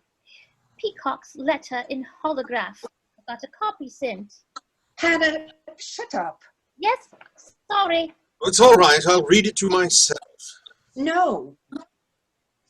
Go on, Bernard. Have I missed anything? Sorry. The Byrons of Newstead in 1809 comprised an eccentric widow and her undistinguished son, the lame brat, who, until the age of 10, when he came into the title, had been carted about the country from lodging to lodging by his vulgar, hectoring monster of a mother, overruled, and who 4 months past his 21st birthday was master of nothing but his debts and his genius. Between the Byrons and the Coverleys there was no social equality, and none to be expected. The connection, undisclosed to posterity until now, was with Septimus Hodge, Byron's friend at Harrow in Trinity College. Sustained. Byron's contemporary at Harrow in Trinity College, and now tutor in residence to the Croom daughter, Thomasina Coverley. Byron's letters tell us where he was on April 8th and on April 12th. He was at Newstead. On the 10th, he was at Sidley Park, as attested by the game book preserved there. April 10th, 1809, forenoon. High cloud, dry and sun between times. Wind southeasterly. Self, Augustus, Lord Byron. 14 pigeon, 1 hare, Lord B. But, as we know now, the drama of life and death at Sidney Park was not about pigeons, but about sex and literature. Unless you were the pigeon. I don't have to do this. I'm paying you a compliment. Oh, ignore him, Bernard. Go on, get to the duel. Well, Hannah's not even paying attention. Yes, I am. It's all going in. I often work with the radio on. No, thanks. Is there much more? Hannah! No, it's fascinating. I just wondered how much more there was. I need to ask Valentine about this. Sorry, Bernard, go on. This will keep. Yes. Sorry, Bernard. Please, Bernard. Where was I? Pigeons. Sex. Literature. Ah, life and death, right. Nothing could be more eloquent of that than the 3 documents I have quoted. The terse demand to settle a matter in private, the desperate scribble of "My husband has sent for pistols," and on April 11th, the gauntlet thrown down by the aggrieved and cuckolded author Ezra Chater.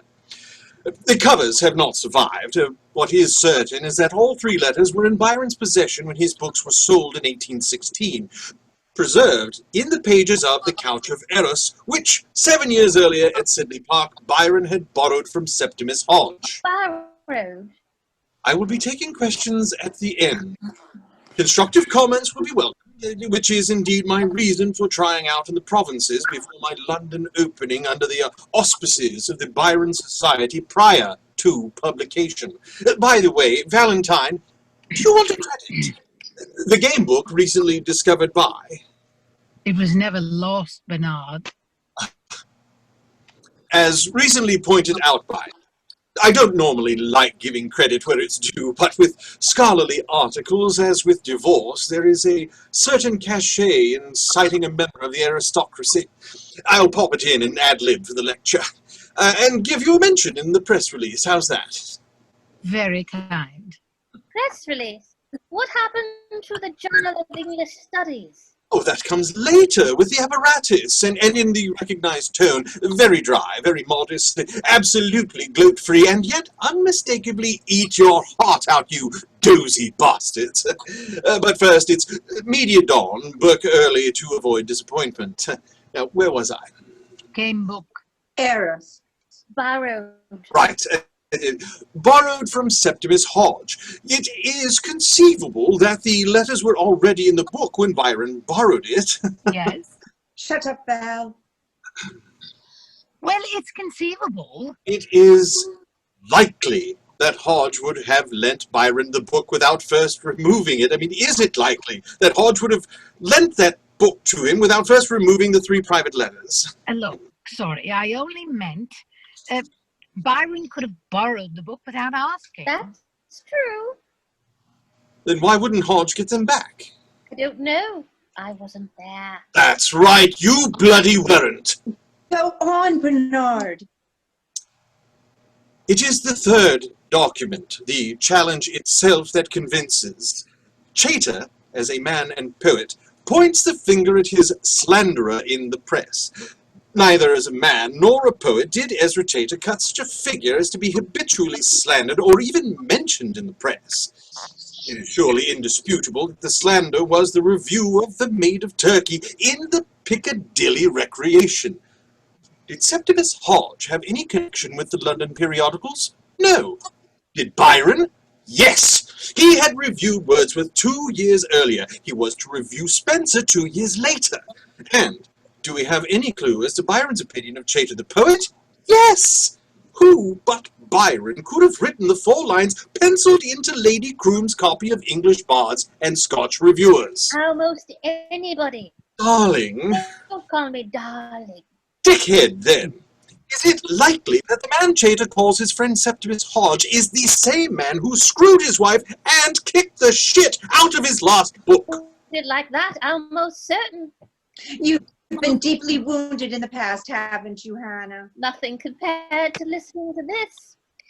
Why is there nothing in Byron's letters about the Piccadilly Review? Well, exactly! Because he killed the author! But the first one, The Maid of Turkey, was the year before. Was he clairvoyant? Letters get lost. Thank you! Exactly. There is a platonic letter which confirms everything. Lost, but irrediggable, like radio voices rippling through the universe for all eternity. My dear Hodge, here I am in Albania, and you're the only person in the whole world who knows why. Poor C. I never wished him any harm, except in the Piccadilly, of course. It was the woman who bade me eat. Dear Hodge. Tragic business. But thank God it ended well for poetry. Yours ever, B. Yes. Burn this. How did Chater find out the reviewer was Byron? Well, I don't know. I wasn't there, was I? You wish to say something? I know. Byron told Mrs. Chater in bed. Next day, he dumped her, so she grasped on him and pleaded date rape. Date rape? What do you mean, date rape? April the 10th. Oh, right. Forget it. Sorry. No, I've had nothing but sarcasm and childless interruptions. What did I do? Credit for probably the most sensational literary discovery of the century. I think you're jolly unfair. They're jealous, Bernard. I won't say another word. Yes. Go on, Bernard.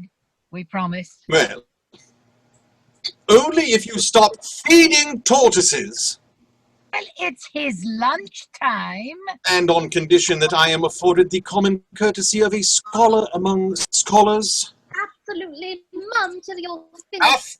To which any comments are to be couched in terms of acceptable academic Dignity, you're right, Bernard. respect. Respect, absolutely. The language of scholars. Last paragraph. Without question, Ezra Chater issued a challenge to somebody.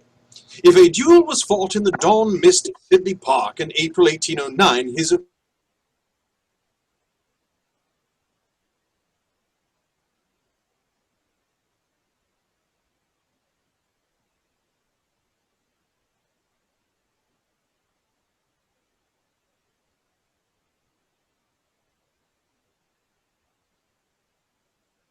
without question, Lord Byron, in the very season of his emergence as a literary figure, quit the country in a cloud of panic and mystery, and stayed abroad for 2 years at a time when continental travel was unusual and dangerous.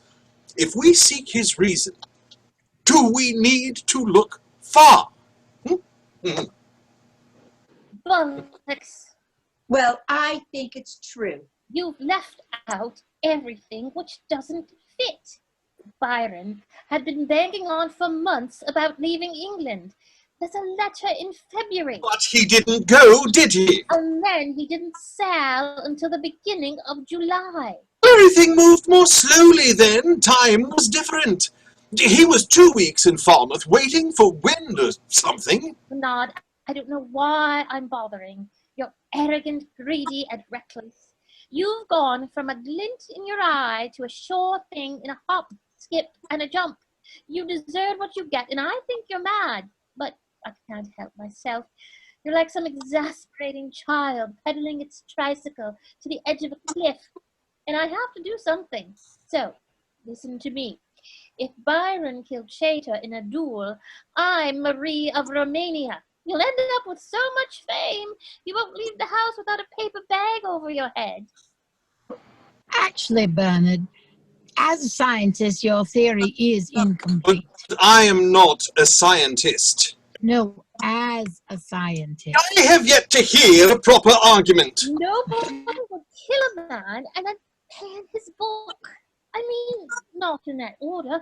So he must have borrowed the book, written a review, posted it, seduced Mrs. Chater, got duel, and departed, all in the space of 2 or 3 days. Who would do that? Byron! Hopeless. Oh, you've never understood him, as you've shown in your novelette. What? Oh, sorry. Did you think it was a work of historical revisionism? Byron, the spoilt child, promoted beyond his gifts by the spirit of the age? And Caroline, the closet intellectual shafted by a male society? I read that somewhere. It's his review. And bloody well said, too. Now, you got them backwards, darling. Caroline was romantic waffle on wheels with no talent, and Byron was an 18th century rationalist touched by genius, and he killed Tater. If it's not too late to change my mind, I'd like you to go ahead. I intend to. Look to the more in your own eye. You even had the wrong bloke on the dust jacket. Dust jacket. What about my computer model? Aren't you going to mention it? Well, it's inconclusive. The Piccadilly reviews aren't a very good fit with Byron's other reviews. You see? What do you mean, the wrong bloke? The other reviews aren't a very good fit for each other, are they? No, but differently. The parameters. Parameters? You can't stick Byron's head in your laptop. Genius isn't like your average grouse. That's all trivial anyway. What is? Who wrote what when? Trivial. Personalities. I'm sorry, did you say It's a technical term. Oh, not where I come from, it isn't. The question you're asking doesn't matter, you see. It's like arguing who got there first with the calculus. The English say Newton, the Germans say Leibniz, but it doesn't matter. Personalities, what matters is the calculus, scientific progress, knowledge. Really? Why? Why what?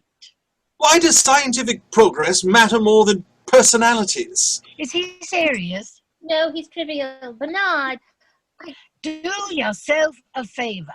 You're a loser. Oh, you're going to zap me with penicillin and pesticides. Spare me that, and I'll spare you the bomb and aerosols. But don't confuse progress with perfectibility. A great poet is always timely. A great philosopher is an urgent need. There's no rush for Isaac Newton. We were quite happy with Aristotle's Cosmos. Personally, I preferred it. 55 crystal spheres geared to God's crankshaft is my idea of a satisfying universe.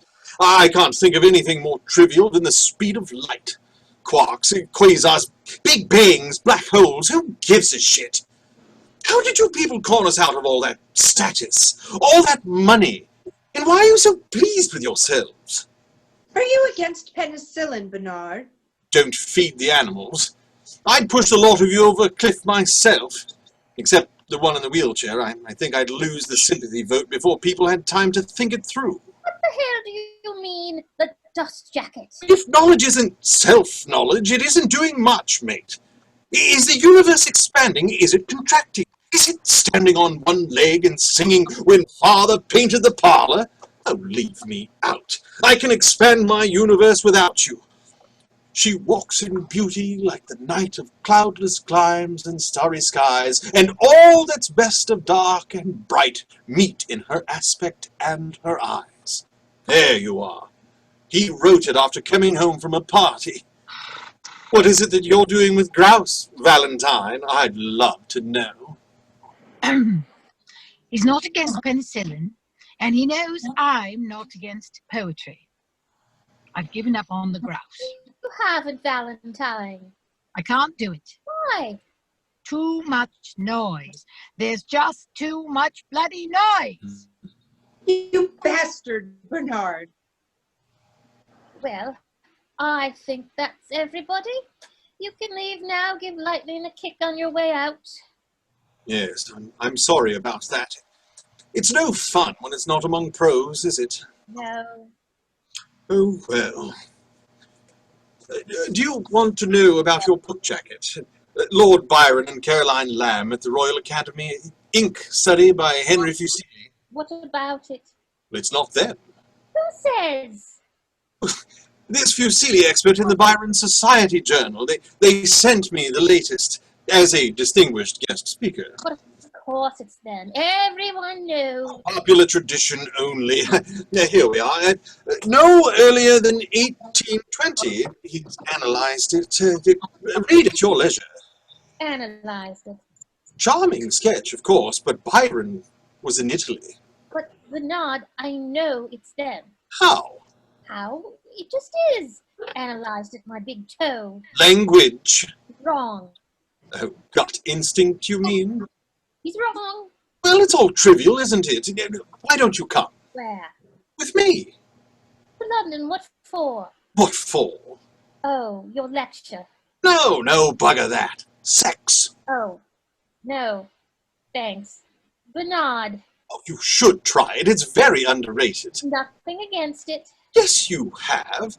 You should let yourself go a bit. You might have written a better book, or at any rate, the right book. Sex and literature, literature and sex, your conversation, left to itself, doesn't have many places to go. Like two marbles rolling around a pudding basin. One of them is always sex. Ah, well, yes. Men all over. No doubt it. No doubt. Einstein, relativity and sex, Chippendale, sex and furniture, Galileo, did the earth move? What hell is it with your people?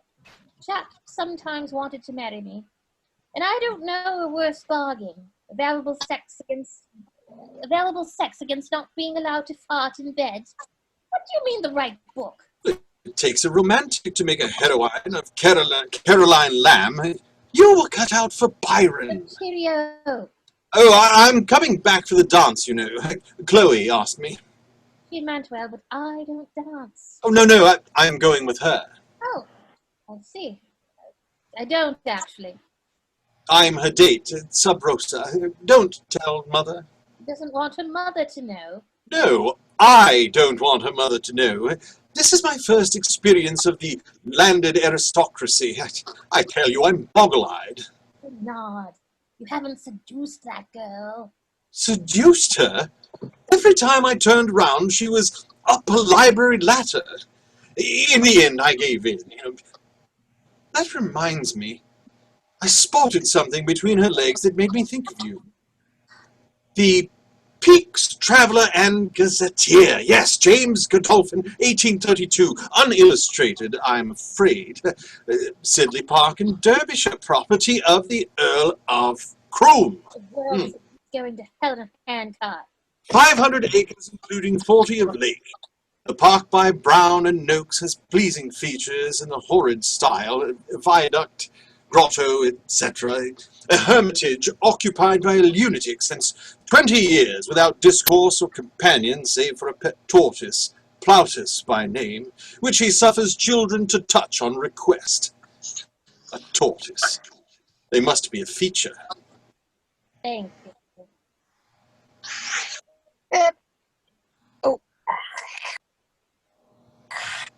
The station taxi is at the front. Yes, thanks. Oh, did Peacock come up trumps? Some. Hermit's name and CV? My dear Thackeray. Ha ha! God, I'm good. Well, wish me luck. Sorry about, you know, and about your... Piss off, Bernard. Right. Don't let Bernard get to you. It's only performance art, you know, rhetoric. They used to teach it in ancient times, like PT. It's not about being right. They had philosophy for that. Rhetoric was their chat show. Bernard's indignation is a sort of aerobics for when he gets on television. I don't care to be rubbished by the dustbin man. The what of the lunatic? The Testament of the Lunatic serves as a caution against French fashion, for it was Frenchified mathematic that brought him to the melancholy certitude of a world without light or life, as a wooden stove must consume itself until ash and stove are as one, and the heat is gone from the earth. He died aged 67, hoary as Job, and meager as a cabbage stalk. The proof of his predictions, even yet unyielding to his labors for the restriction of hope through good English algebra. That's it. Is there anything in it? In what? We are all doomed. Oh, yes, sure. It's called the second law of thermodynamics. Was it known about? By poets and lunatics from time immemorial. Seriously? No. Is it anything to do with, Thomasina's discovery? She didn't discover The anything. blessed book. No. Coincidence, then. What is? He died aged 27 years. That was in 1834. So he was born in 1787. So was the tutor. He says so in his letter to Lord Croom when he recommended himself for the job. Date of birth, 1787. The hermit was born in the same year as Septimus Hodge. Did Bernard bite you in the leg? Don't you see? I thought my hermit was a perfect symbol, an idiot in the landscape. This is better. The age of enlightenment vanished into the romantic wilderness. The genius of Sidley Park, living on in a hermit's hut. You don't know that. Oh, but I do. Somewhere there will be something. If only I can find it. In scene 6, the room is empty. A reprise, early morning, a distant pistol shoot, the sound of the crows. Jellyby enters the dawn-dark room with a lamp. He goes to the window and looks out. He sees something. He returns to put the lamp on the table and then opens out the French windows and steps outside. Mr. Hodge. Thank you, Jellyby. I was expecting to be locked out. What time is it? 5:30. That is what I have. Well, what racing experience. The dawn, unexpectedly lively. Fishes, birds, frogs, rabbits. And very beautiful. If only it did not occur so early in the day. I have brought Lady Thomasina a rabbit. Will you take it? It's dead. Yes. Lady Thomasina loves a rabbit pie. You were missed, Mr. Hodge. I decided to sleep last night in the boathouse. Did I see a carriage leaving the park? Captain Bryce's carriage with Mr. and Mrs. Chater also. Gone? Yes, sir. And Lord Byron's horse was brought round at 4 o'clock. Lord Byron, too? Yes, sir. The house has been up and hopping. But I have his rabbit pistols. What am I to do with his rabbit pistols? You were looked for in your room. By whom? By her ladyship. In my room? I will tell her ladyship you are returned. Jellyby, did Lord Byron leave a book for me? A book? He had the loan of a book from me. His lordship left nothing in his room, sir. Not a coin. Oh, well, I'm sure he would have left a coin if he'd had one. Jellyby, here is a half-guinea for you. Thank you very much, sir. What has occurred? The servants are told nothing, sir. Come, come. Does a half-guinea buy nothing anymore? Her ladyship encountered Mrs. Chater during the night. Where? On the threshold of Lord Byron's room. Oh. Which one was leaving and which entering? Mrs. Chater was leaving Lord Byron's room. And where was Mr. Chater? Mr. Chater and Captain Bryce were drinking cherry brandy. They had the footman to keep the fire up until 3 o'clock. There was a loud altercation upstairs, and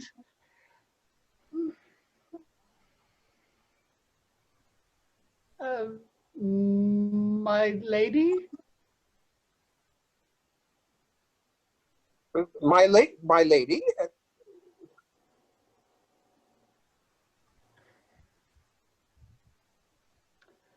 Yes. Where is Lady Croom? He's muted.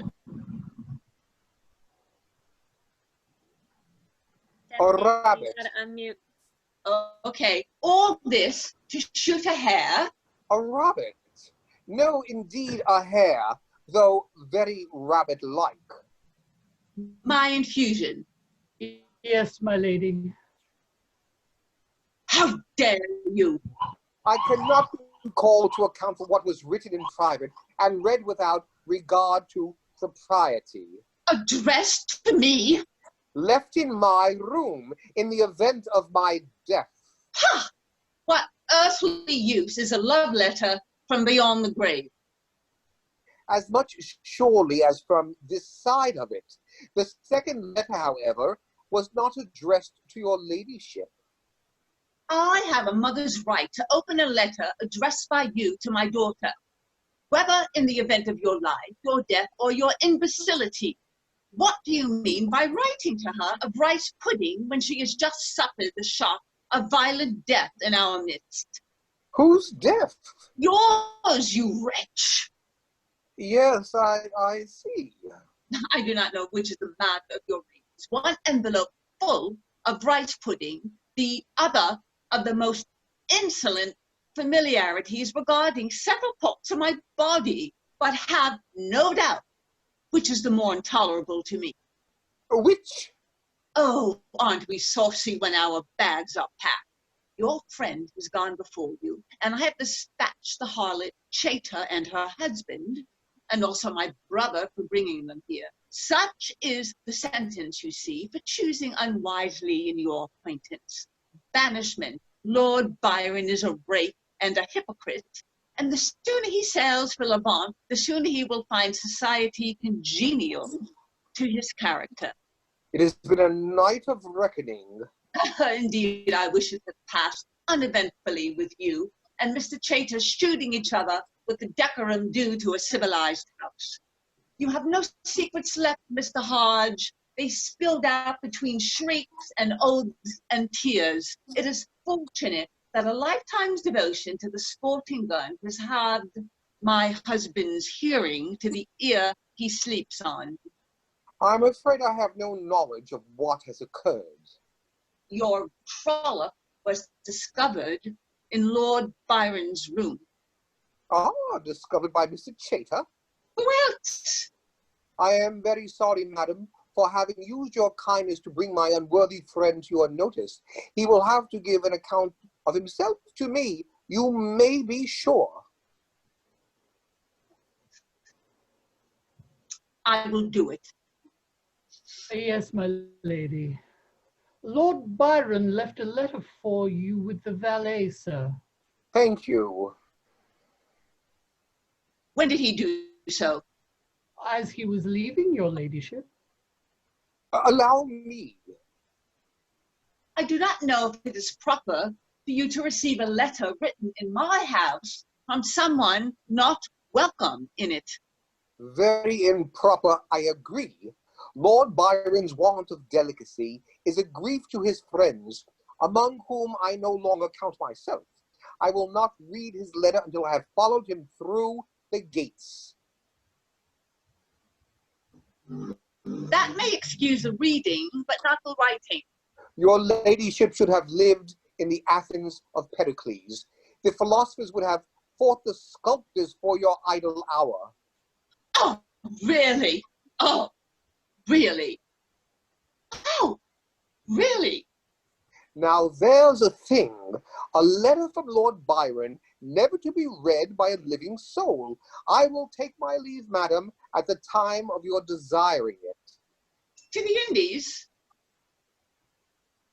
The Indies? Why? Follow the Chaytor, of course. She did not tell you. She did not exchange half a dozen words with me. I expect she did not like to waste the time. The Chaytor sails with Captain Bryce. Ah, as a member of the crew? No, as wife to Mr. Chaytor, plant gatherer to my brother's expedition. I knew he was no poet. I did not know it was a botany under false colors. He's no more botanists. My brother paid £50 to have him published, and he will pay £150 to have Mrs. Chater picking flowers in the Indies for a year while the wife plays mistress of the captain's quarters. Captain Bryce has fixed his passion on Mrs. Chater, and to take her on voyage he has not scrupled excuse me, to deceive the Admiralty, the Linnean Society, and Sir Joseph Banks, botanist, to his Majesty at Kew. Her passion is not fixed as his. It is the defect of God's humor that he directs our hearts everywhere, but to those who have a right to them. Indeed, madam. But is Mr. Chater deceived? He insists on it, and he finds the proof of his wife's virtue in his eagerness to defend it. Captain Bryce is not deceived, but cannot help himself. He would die for her. I think, my lady, he would have Mr. Chater die for her. I think, indeed, I never knew a woman worth a duel, or the other way around. Your letter to me goes very ill with your conduct to Mr. Chater, Mr. Hodge. I have had experience of being betrayed before the ink is dry, but to be betrayed before the pen is even dipped. And with the village notice board, what am I to think of such a performance? My lady, I was alone with my thoughts in the gazebo when Mrs. Chater razzed me to the ground, and I, being in such a passion, in an agony of unrelieved desire, I thought in my madness that the Chater with her skirts over her head would give me the momentary illusion of the happiness to which I dared not put a face. I do not know when I have received a more unusual compliment, Mr. Hodge. I hope I am more than a match for Mrs. Chater with her head in a bucket. Does she wear drawers? She does. Oh, yes, I have heard that drawers are being worn now. It is unnatural for women to be got up like jockeys. I cannot approve. I know nothing of Pericles or the Athenian philosophers. I can spare them an hour in my sitting room when I have bathed. 7 o'clock, bring a book. End scene. Scene 7. Valentine and Chloe are at the table. Gus is in the room. Chloe is reading from 2 Saturday newspapers. She is wearing workday period clothes, a Regency dress, no hat. Valentine is pecking at a portable computer. He is wearing unkempt Regency clothes too. The clothes have evidently come from a large wicker laundry hamper from which Gus is producing more clothes to try on himself. He finds a Regency coat and starts putting it on. The objects on the table now include 2 geometrical solids, pyramid and cone, about 20 inches high, of the type used in drawing lesson, and a pot of dwarf dahlias, which do not look like modern dahlias. Even in Arcadia, sex, literature. What are you saying? What is pen? I do not. And death at Sidley Park. Picture of Byron. Not of Bernard. Byron fought fatal duels, says Don. Valentine, do you think I'm the first person to think of this? No. I haven't said yet. The furniture is all programmed like a computer. That's a proper theory, isn't it? The deterministic universe, yes. Right. Because everything, including us, is just a lot of atoms bouncing off each other like billiard balls. Yes, there was someone, forget his name, 1820s, who pointed out that from Newton's laws, you could predict everything to come. I mean, you'd need a computer as big as the universe, but the formula would exist. But it doesn't work, does it? No, it turns out the maths is different. No, it's all because of sex. Really? That's what I think. The universe is deterministic, all right, just like Newton said. I mean, it's trying to be. But the only thing going wrong is people fancying people who aren't supposed to be in that part of the plan. Ah, the attraction that Newton left out, all the way back to the apple in the garden. Yes. Yes, I think you're the first person to think of this. You've seen this? Mocking Byron, poet shot. Oh, let's see. He's done awfully well, hasn't he? How did they all know? Don't be ridiculous. Your father wants it back. All right. What a fool. Jealous. I think it's brilliant. Yes, that's perfect, but not with trainers. Come on, I'll lend you a pair of flatties. They'll look period on you. Hello, Gus. You all look so romantic.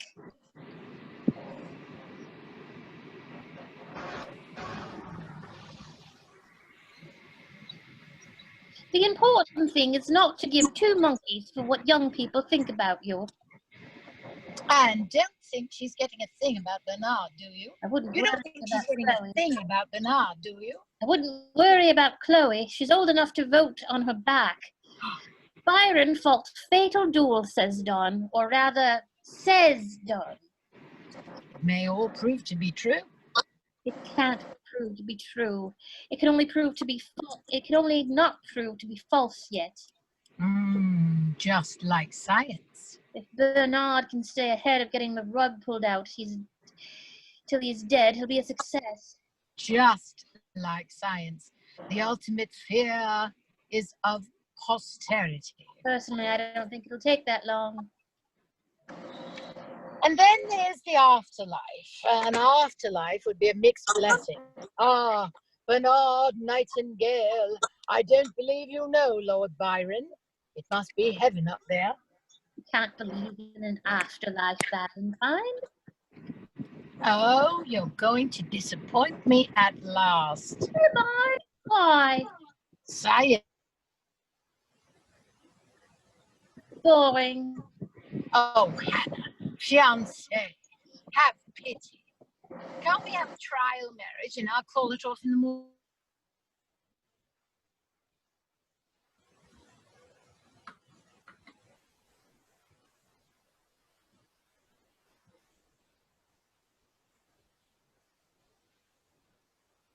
Do you want the room? You get nothing if you give nothing. I ask nothing. No, stay. What are you doing, Valentine? The set of points on the complex plane made by... Is it the grouse? Oh, the grouse, the damned grouse. You mustn't give up. Why? Didn't you agree with Bernard? Oh, that. It's all trivial. Your grouse, my hermit, Bernard's Byron. Comparing what we're looking for.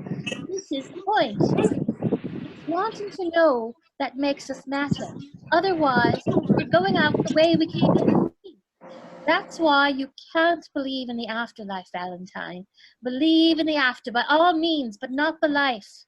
Believe in God, the soul, the spirit, the infinite. Believe in angels if you like, but not in the great celestial get-together for an exchange of views. If the answers are in the back of the book, I can wait, but what a drag. Better to struggle on knowing that failure is final. Oh, how beautiful. The coverly set, my goodness, Valentine.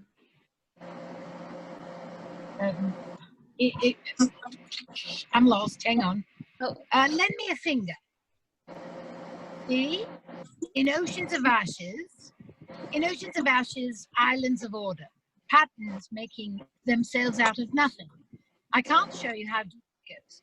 Each picture is a detail of the previous one blown up, and so on, forever. Pretty nice, eh? Is it important? Interested? Publishable? Well done. Not me. It's Thomasina's. I just pushed her equations through the computer a few million times further than she managed to do with her pencil.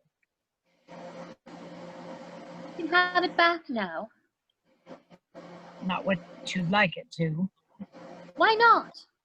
Well, for one thing, she'd be famous. No, she wouldn't.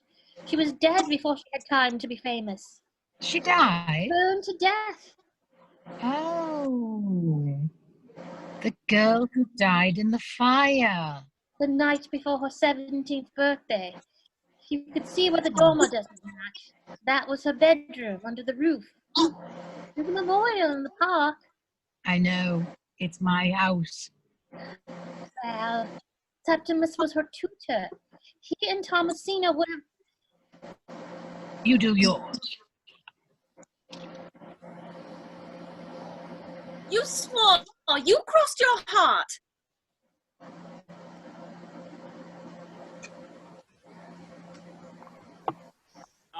I'll tell Mama. I'll tell Mama. You beast. Hush, hush. What is this? My lord, order, order. I am obliged. Well, good day to you, Mr. Hodge. Will you join us this morning, Lord Augustus? We have our drawing lessons. I am a master of it at Eton, Mr. Hodge. But we only draw naked women. You may work from memory. Disgusting. We will have silence now, if you please. No marks. Did you not like my rabbit equation? I saw no resemblance to a rabbit. It eats its own progeny. I did not see that. I have not room to extend it.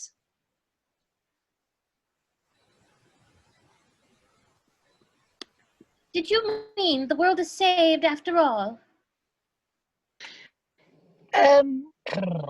No, it's still doomed. But if this is how it started, perhaps it's how the next one will come. From good English algebra. It will go to infinity or zero or nonsense. No, if you set apart the minus roots, they square back to sense.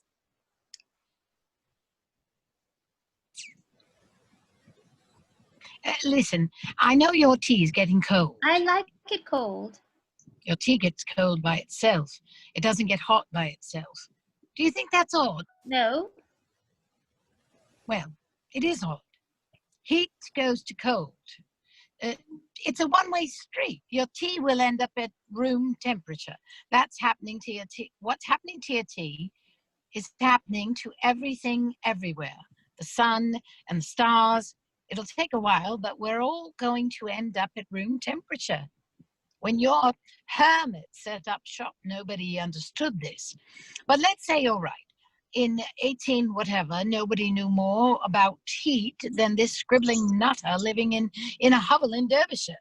He was at Cambridge, a scientist. Or say he was. I'm not arguing. And the girl was his pupil. She had a genius for her tutor. Or the other way round. Anything you like. But not this. Whatever he thought he was doing to save the world with good English algebra, it wasn't this. Why? Because they didn't have calculators? No, yes, because there's an order things can't happen in. You can't open a door till there's a house. I thought that's what genius was. Only for lunatics and poets. I had a dream which was not all a dream. The bright sun was extinguished, and the stars did wonders darkling in the eternal space, rayless and pathless, and the icy earth swung blind, blackening the moonless air. Your own? Byron. Septimus, do you think that I will marry Lord Byron? Who is he? He is the author of Childe Harold's Pilgrimage, the most poetical and pathetic and bravest hero of any book I ever read before, and the most modern and the handsomest, for Harold is Lord Byron himself to those who know him, like myself and Septimus. Well, Septimus? No. Why not? Well, for one thing, he is not aware of your existence. We exchanged many significant glances when he was at Sidley Park. I do wonder that he has been home almost a year from his adventures and has not written to me once. It is indeed improbable, my lady. Lord Byron. He claimed my hair, although my shot was the earlier. He said I missed by a hair's breadth. His conversation was very facetious. But I think Lord Byron will not marry you, Tom, for he was only lame and not blind. Peace. Peace until 11:45. It is intolerable for a tutor to have his thoughts interrupted by his pupils. You are not my tutor, sir. I'm visiting your lesson by my free will. If you are so determined, my lord. Your peace is nothing to me, sir. You do not rule over me. Augustus. I do not rule here, my lord.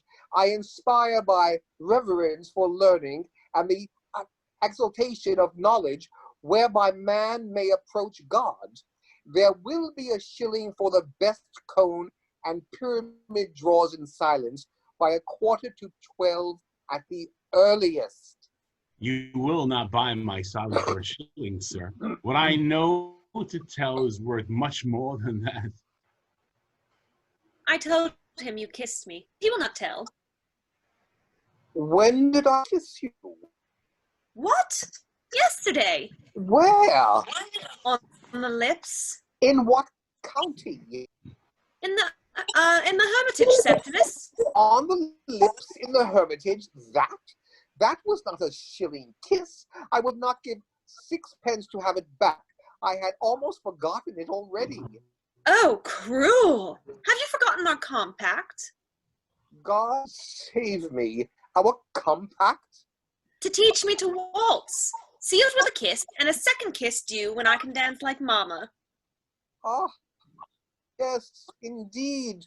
We were all waltzing like mice in London. I must waltz, Septimus. I will be despised if I do not know how to waltz. It is the most fashionable and gayest and boldest invention conceivable, started in Germany. Let them have the waltz. They cannot have the calculus. Mama has brought from town a whole book of waltzes for the Broadwood to play with Count Zelinsky. I need not be told what I cannot but suffer. Count Zelinsky banging on the Broad without leave has me reading in waltz time. Oh, stuff. What is your book? A prize essay of the Scientific Academy in Paris. The author deserves your indulgence, my lady, for you are his prophet. I? What does he write about? The waltz? Yes. He demonstrates the equation of the propagation of heat in a solid body. In doing so, he has discovered hearsay, a natural contradiction of Sir Isaac Newton. Oh, he contradicts determinism. No! Well, perhaps. He shows that the atoms do not go according to Newton. Let me see. Oh, in French. Yes. Paris is the capital of France. Show me where to read. Four-handed now. Mama is in love with the Count. He is in a Count Poland. In Derbyshire, he is a piano runner.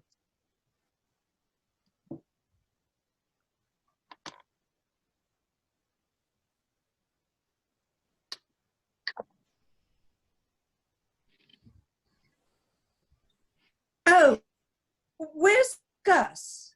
Dunno. Oh, Mr. Noakes' engine. Damn. Mr. Noakes? He was there not long ago. Hello? Well, he has to be in the photograph. Is he dressed? Is Bernard back? No, he's late. I wonder you can teach James such a disturbance. And I am sorry for it, Mr. Hodge. Stop ordering everybody about. It is an unendurable noise. The photographer will wait. The ceaseless, dull, overbearing monotony of it. It will drive me distracted. I may have to return to town to escape it. Your ladyship could remain in the country and let Count Zelinsky return to town where you would not hear him. I mean Mr. Noakes' engine. But you sulk. I will not have my daughter study sulking. What, Mama?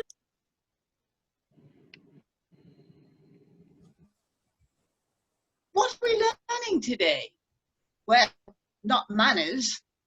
We are drawing today. Geometry.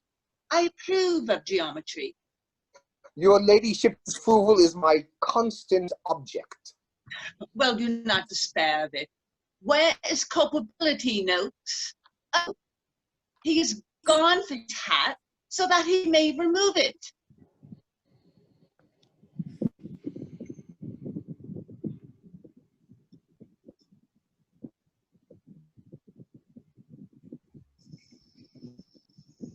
For the widow's dowry of dahlias, I can almost forgive my brother's marriage. We must be thankful the monkey bit the husband. If it had bit the wife, the monkey would be dead, and we would not be the first in the kingdom to show a dahlia. I sent one party to Chatsworth. The Duchess was most satisfactorily put out by it when I called at Devonshire House. Your friend was there, lauding it as a poet. Well, just as I said, Newton's machine, which would knock our atoms from cradle to grave by the laws of motion, is incomplete. Determinism leaves the road at every corner, as I knew all along, and the cause is very likely hidden in this gentleman's observations. Of what? The action of bodies in heat. Is this geometry? This? No, I despise geometry. The Cheta would overthrow the Newtonian system in a weekend. Geometry, Hobbes assures us, is the Leviathan, is the only science God has been pleased to bestow upon mankind. And what does he mean by it? Mr. Hobbes or God? I am sure I do not know what either. I'm sure I do not know what either means by it. Oh, pooh, Hobbes. Mountains are not pyramids, and trees are not cones. God must love gunnery and architecture if Euclid is his only geometry. There is another geometry which I am engaged in discovering by trial and error. Am I not, Septimus? Trial and error perfectly describes your enthusiasm, my lady. How old are you today? 16 years and 11 months, Mama, and 3 weeks.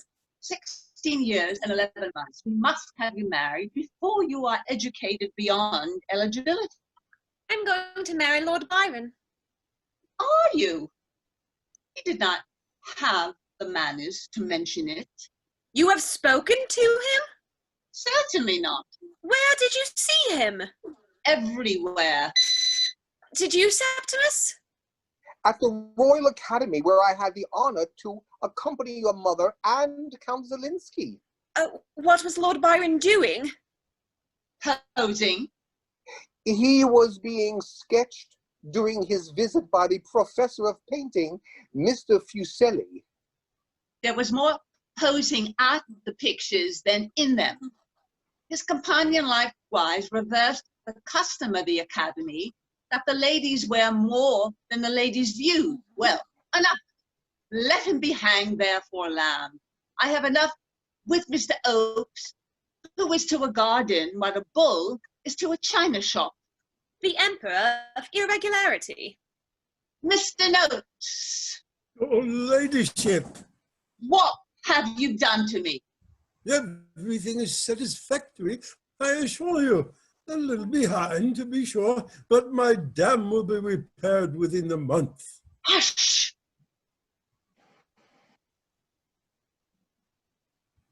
Oh, can you hear, Mr. Noakes? The improved Newcomen steam pump, the only one in England. That is what I object to. If everybody had his own, I would bear my portion of the agony without complaint. But to have been singled out by the only improved Newcomen steam pump in England, that is hard, sir. This is not to be borne. Your lady. What? My lake is drained to a ditch for no purpose I can understand, unless it be that Snipe and Curlew have deserted 3 countries so that they be shot in our swamp. What you painted as a forest is a mean plantation. Your greenery is mud, your waterfall is mud, and your mount is an open cast mine for the mud that was lacking in the dell. What is that cowshed? The hermitage, my lady. It is a cowshed. Madam, it is, I assure you, a very habitable cottage, properly founded and drained. 2 rooms and a closet under a slate roof and a strong chimney. And who is to live in it? Why, the hermit. You surely do not supply a hermitage without a hermit. Indeed, madam. Oh, come, Mr. Noakes. If I am promised a fountain, I expect it to come with water. What hermit do you have? I have no hermits, my lady. Not one. I am speechless. I am sure a hermit can be found. One could advertise. Advertise? In the newspapers. But surely a hermit who takes a newspaper is not a hermit in whom one can have complete confidence. I do not know what to suggest, my lady. Is there room for a piano? Piano? We are intruding here. This will not do. Mr. Hodge, this will not do, Mr. Hodge. Evidently nothing is being learned. Come along, sir. Mr. Noakes, bad news from Paris. Is it the Emperor Napoleon? No, it concerns your heat engine. Improve it as you will, you can never get out of it what you put in. It repays 11 pence in the shilling at most. The penny is for this author's thoughts. Thank you, my lady. Do you understand her? No. Then this business is over. I was married at 17. C'est sur il font que pour les Français, je te demande. Thomasina, as a courtesy to the Count, wear your green velvet, please. I will send Briggs to do your hair. 16 and 11 months.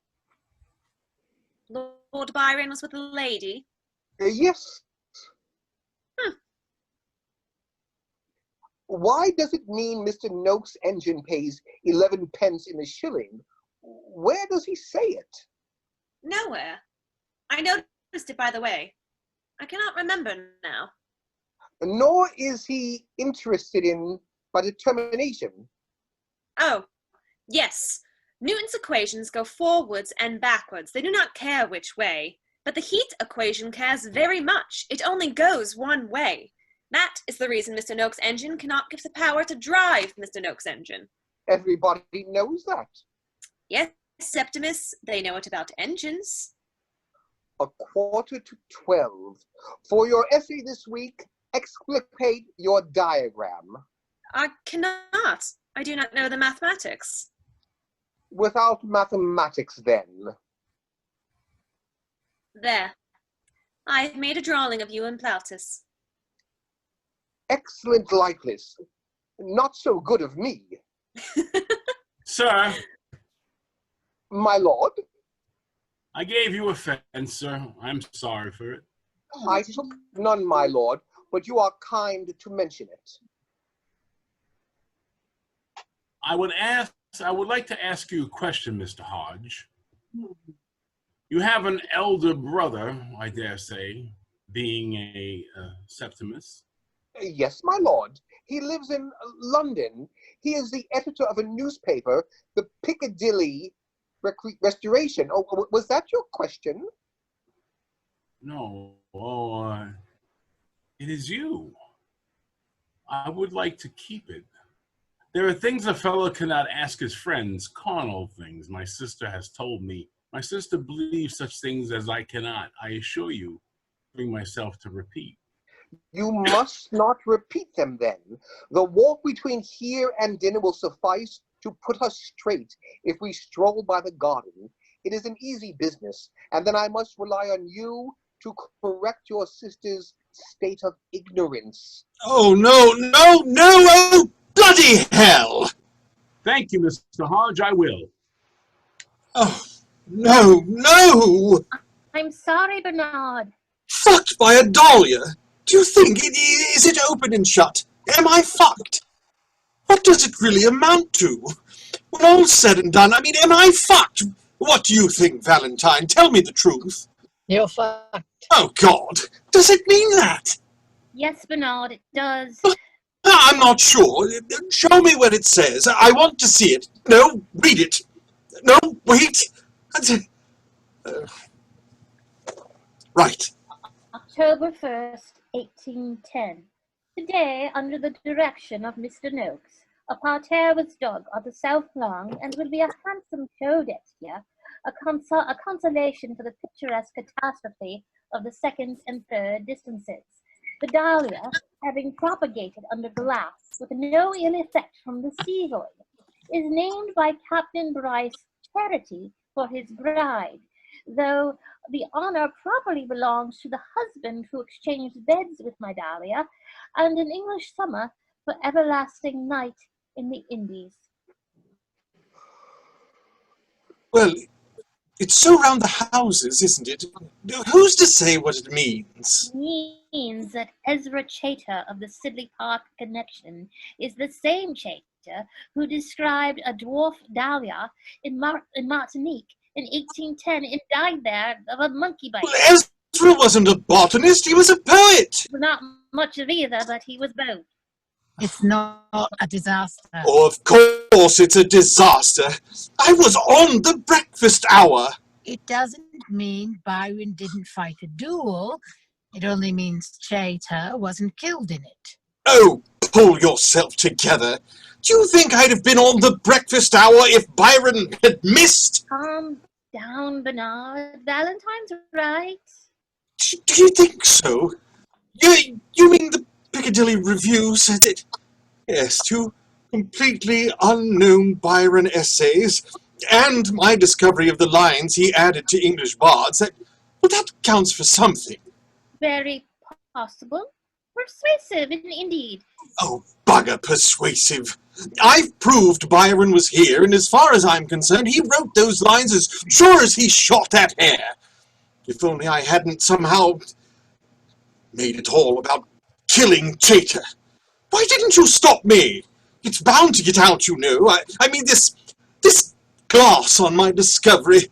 I mean, how long do you think it will be before some botanical pedant blows the whistle on me? Day after tomorrow. A letter in the Times. Oh, you wouldn't. A dirty job, but somebody. Darling, that's... Sorry. Hannah. And after all, it's my discovery. Hannah. Bernard. Hannah. Oh, shut up. It'll be all very short, very dry, absolutely gloat-free.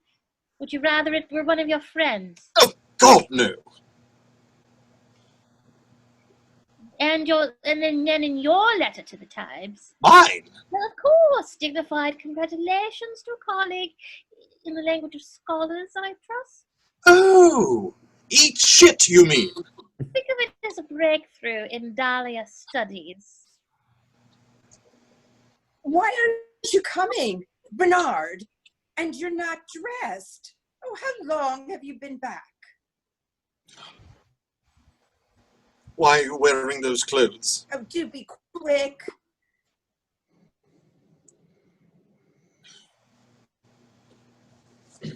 Just put anything on.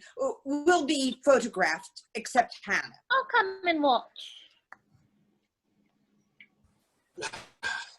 Mummy says, have you got the theodolite? What are you supposed to be, Chloe? Bo Peep? Jane Austen. Of course. Oh, it's in the Hermitage, sorry. Oh, I thought it wasn't till this evening.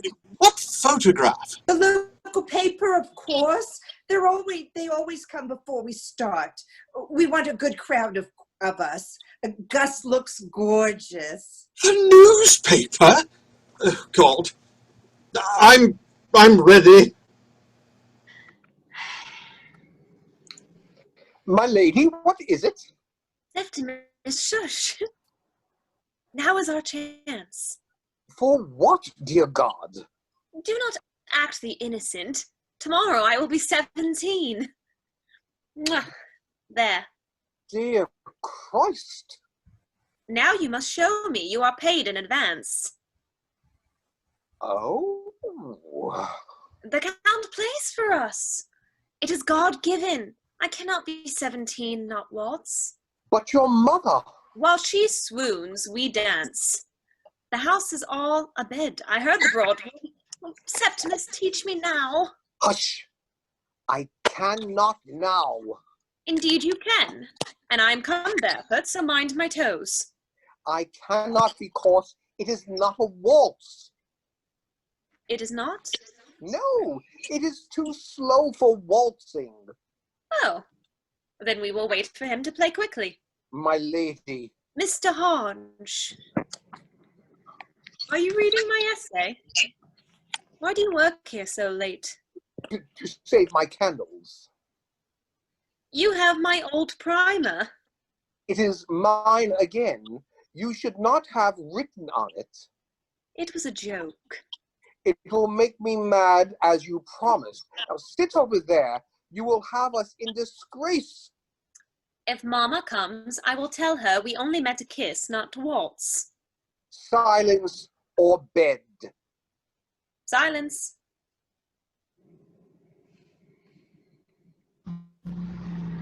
Oh. Got it. It's heat. Are you right, Val? It's a diagram of the heat exchange. No, we are all doomed. Yes. Like a steam engine, you see? She didn't have the maths, not remotely. She saw what things meant way ahead, like seeing a picture. This is not science. This is storytelling. Is it a waltz now? No. Like a film. What did she see? You can't run the film backwards. Heat was the first thing which didn't work that way. Not like Newton. A film of a pendulum or the ball falling through the air backwards. It looks the same. The ball would be going the wrong way. You'd have to know that. But with heat, friction, a ball breaking a window. Yes. It won't work backwards. Who thought it did? She saw why. You can put back the bits of glass, but you can't collect up the heat of the smash. It's gone. So the improved Newtonian universe must cease and grow cold. Dear me. The heat goes into the mist. Yes. To the mix. We must hurry if we are going to dance.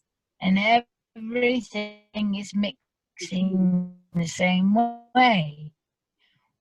All the same, irreversibly. Oh, we have time, I think. No time left. That's what time means. When we have found all the mysteries and lost all the meaning, we will be alone on an empty shore. Then we will dance. Is this a waltz? It will serve. Oh, goody. Don't mind me. I left my jacket. Are you leaving? Yes, I'm afraid so. What's up, Bernard? Nothing I can go into right now.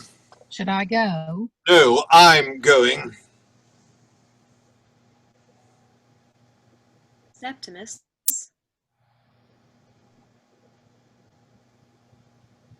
I'll kill her.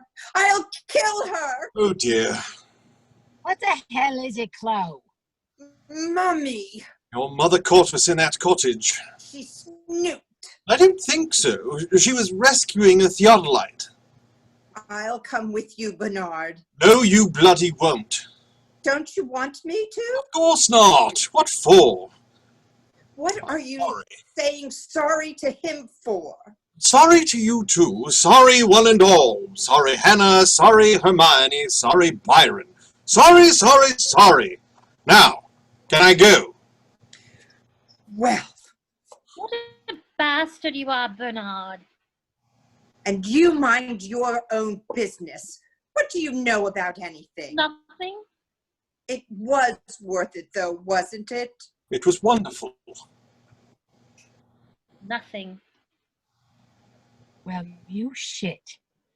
I'd drive you, but I'm a bit sloshed. A scrape. Play. Bernard. I look forward to the genius of the place. I hope you find your hermit. I think out front is the safest. Actually, I've got a good idea who he was, but I can't prove it. Publish! Am I waltzing? Yes, my lady. Take your essay. I have given it an alpha in blind faith.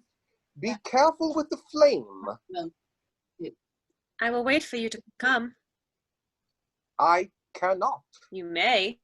I may not. You must. I will not. Then I will not go. Once more for my birthday. Oh, you made me jump. Oh. Septimus holding platus. I was looking for that. Thank you. Oh, dear. I don't really...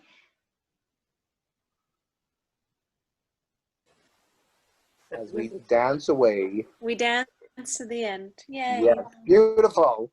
This was lovely. Yay. That's a great play. Thank you. A lot of fun. Yes, Yeah. thank you. Thank you, guys. It was Thank long, you. very long. Thank you. Yeah.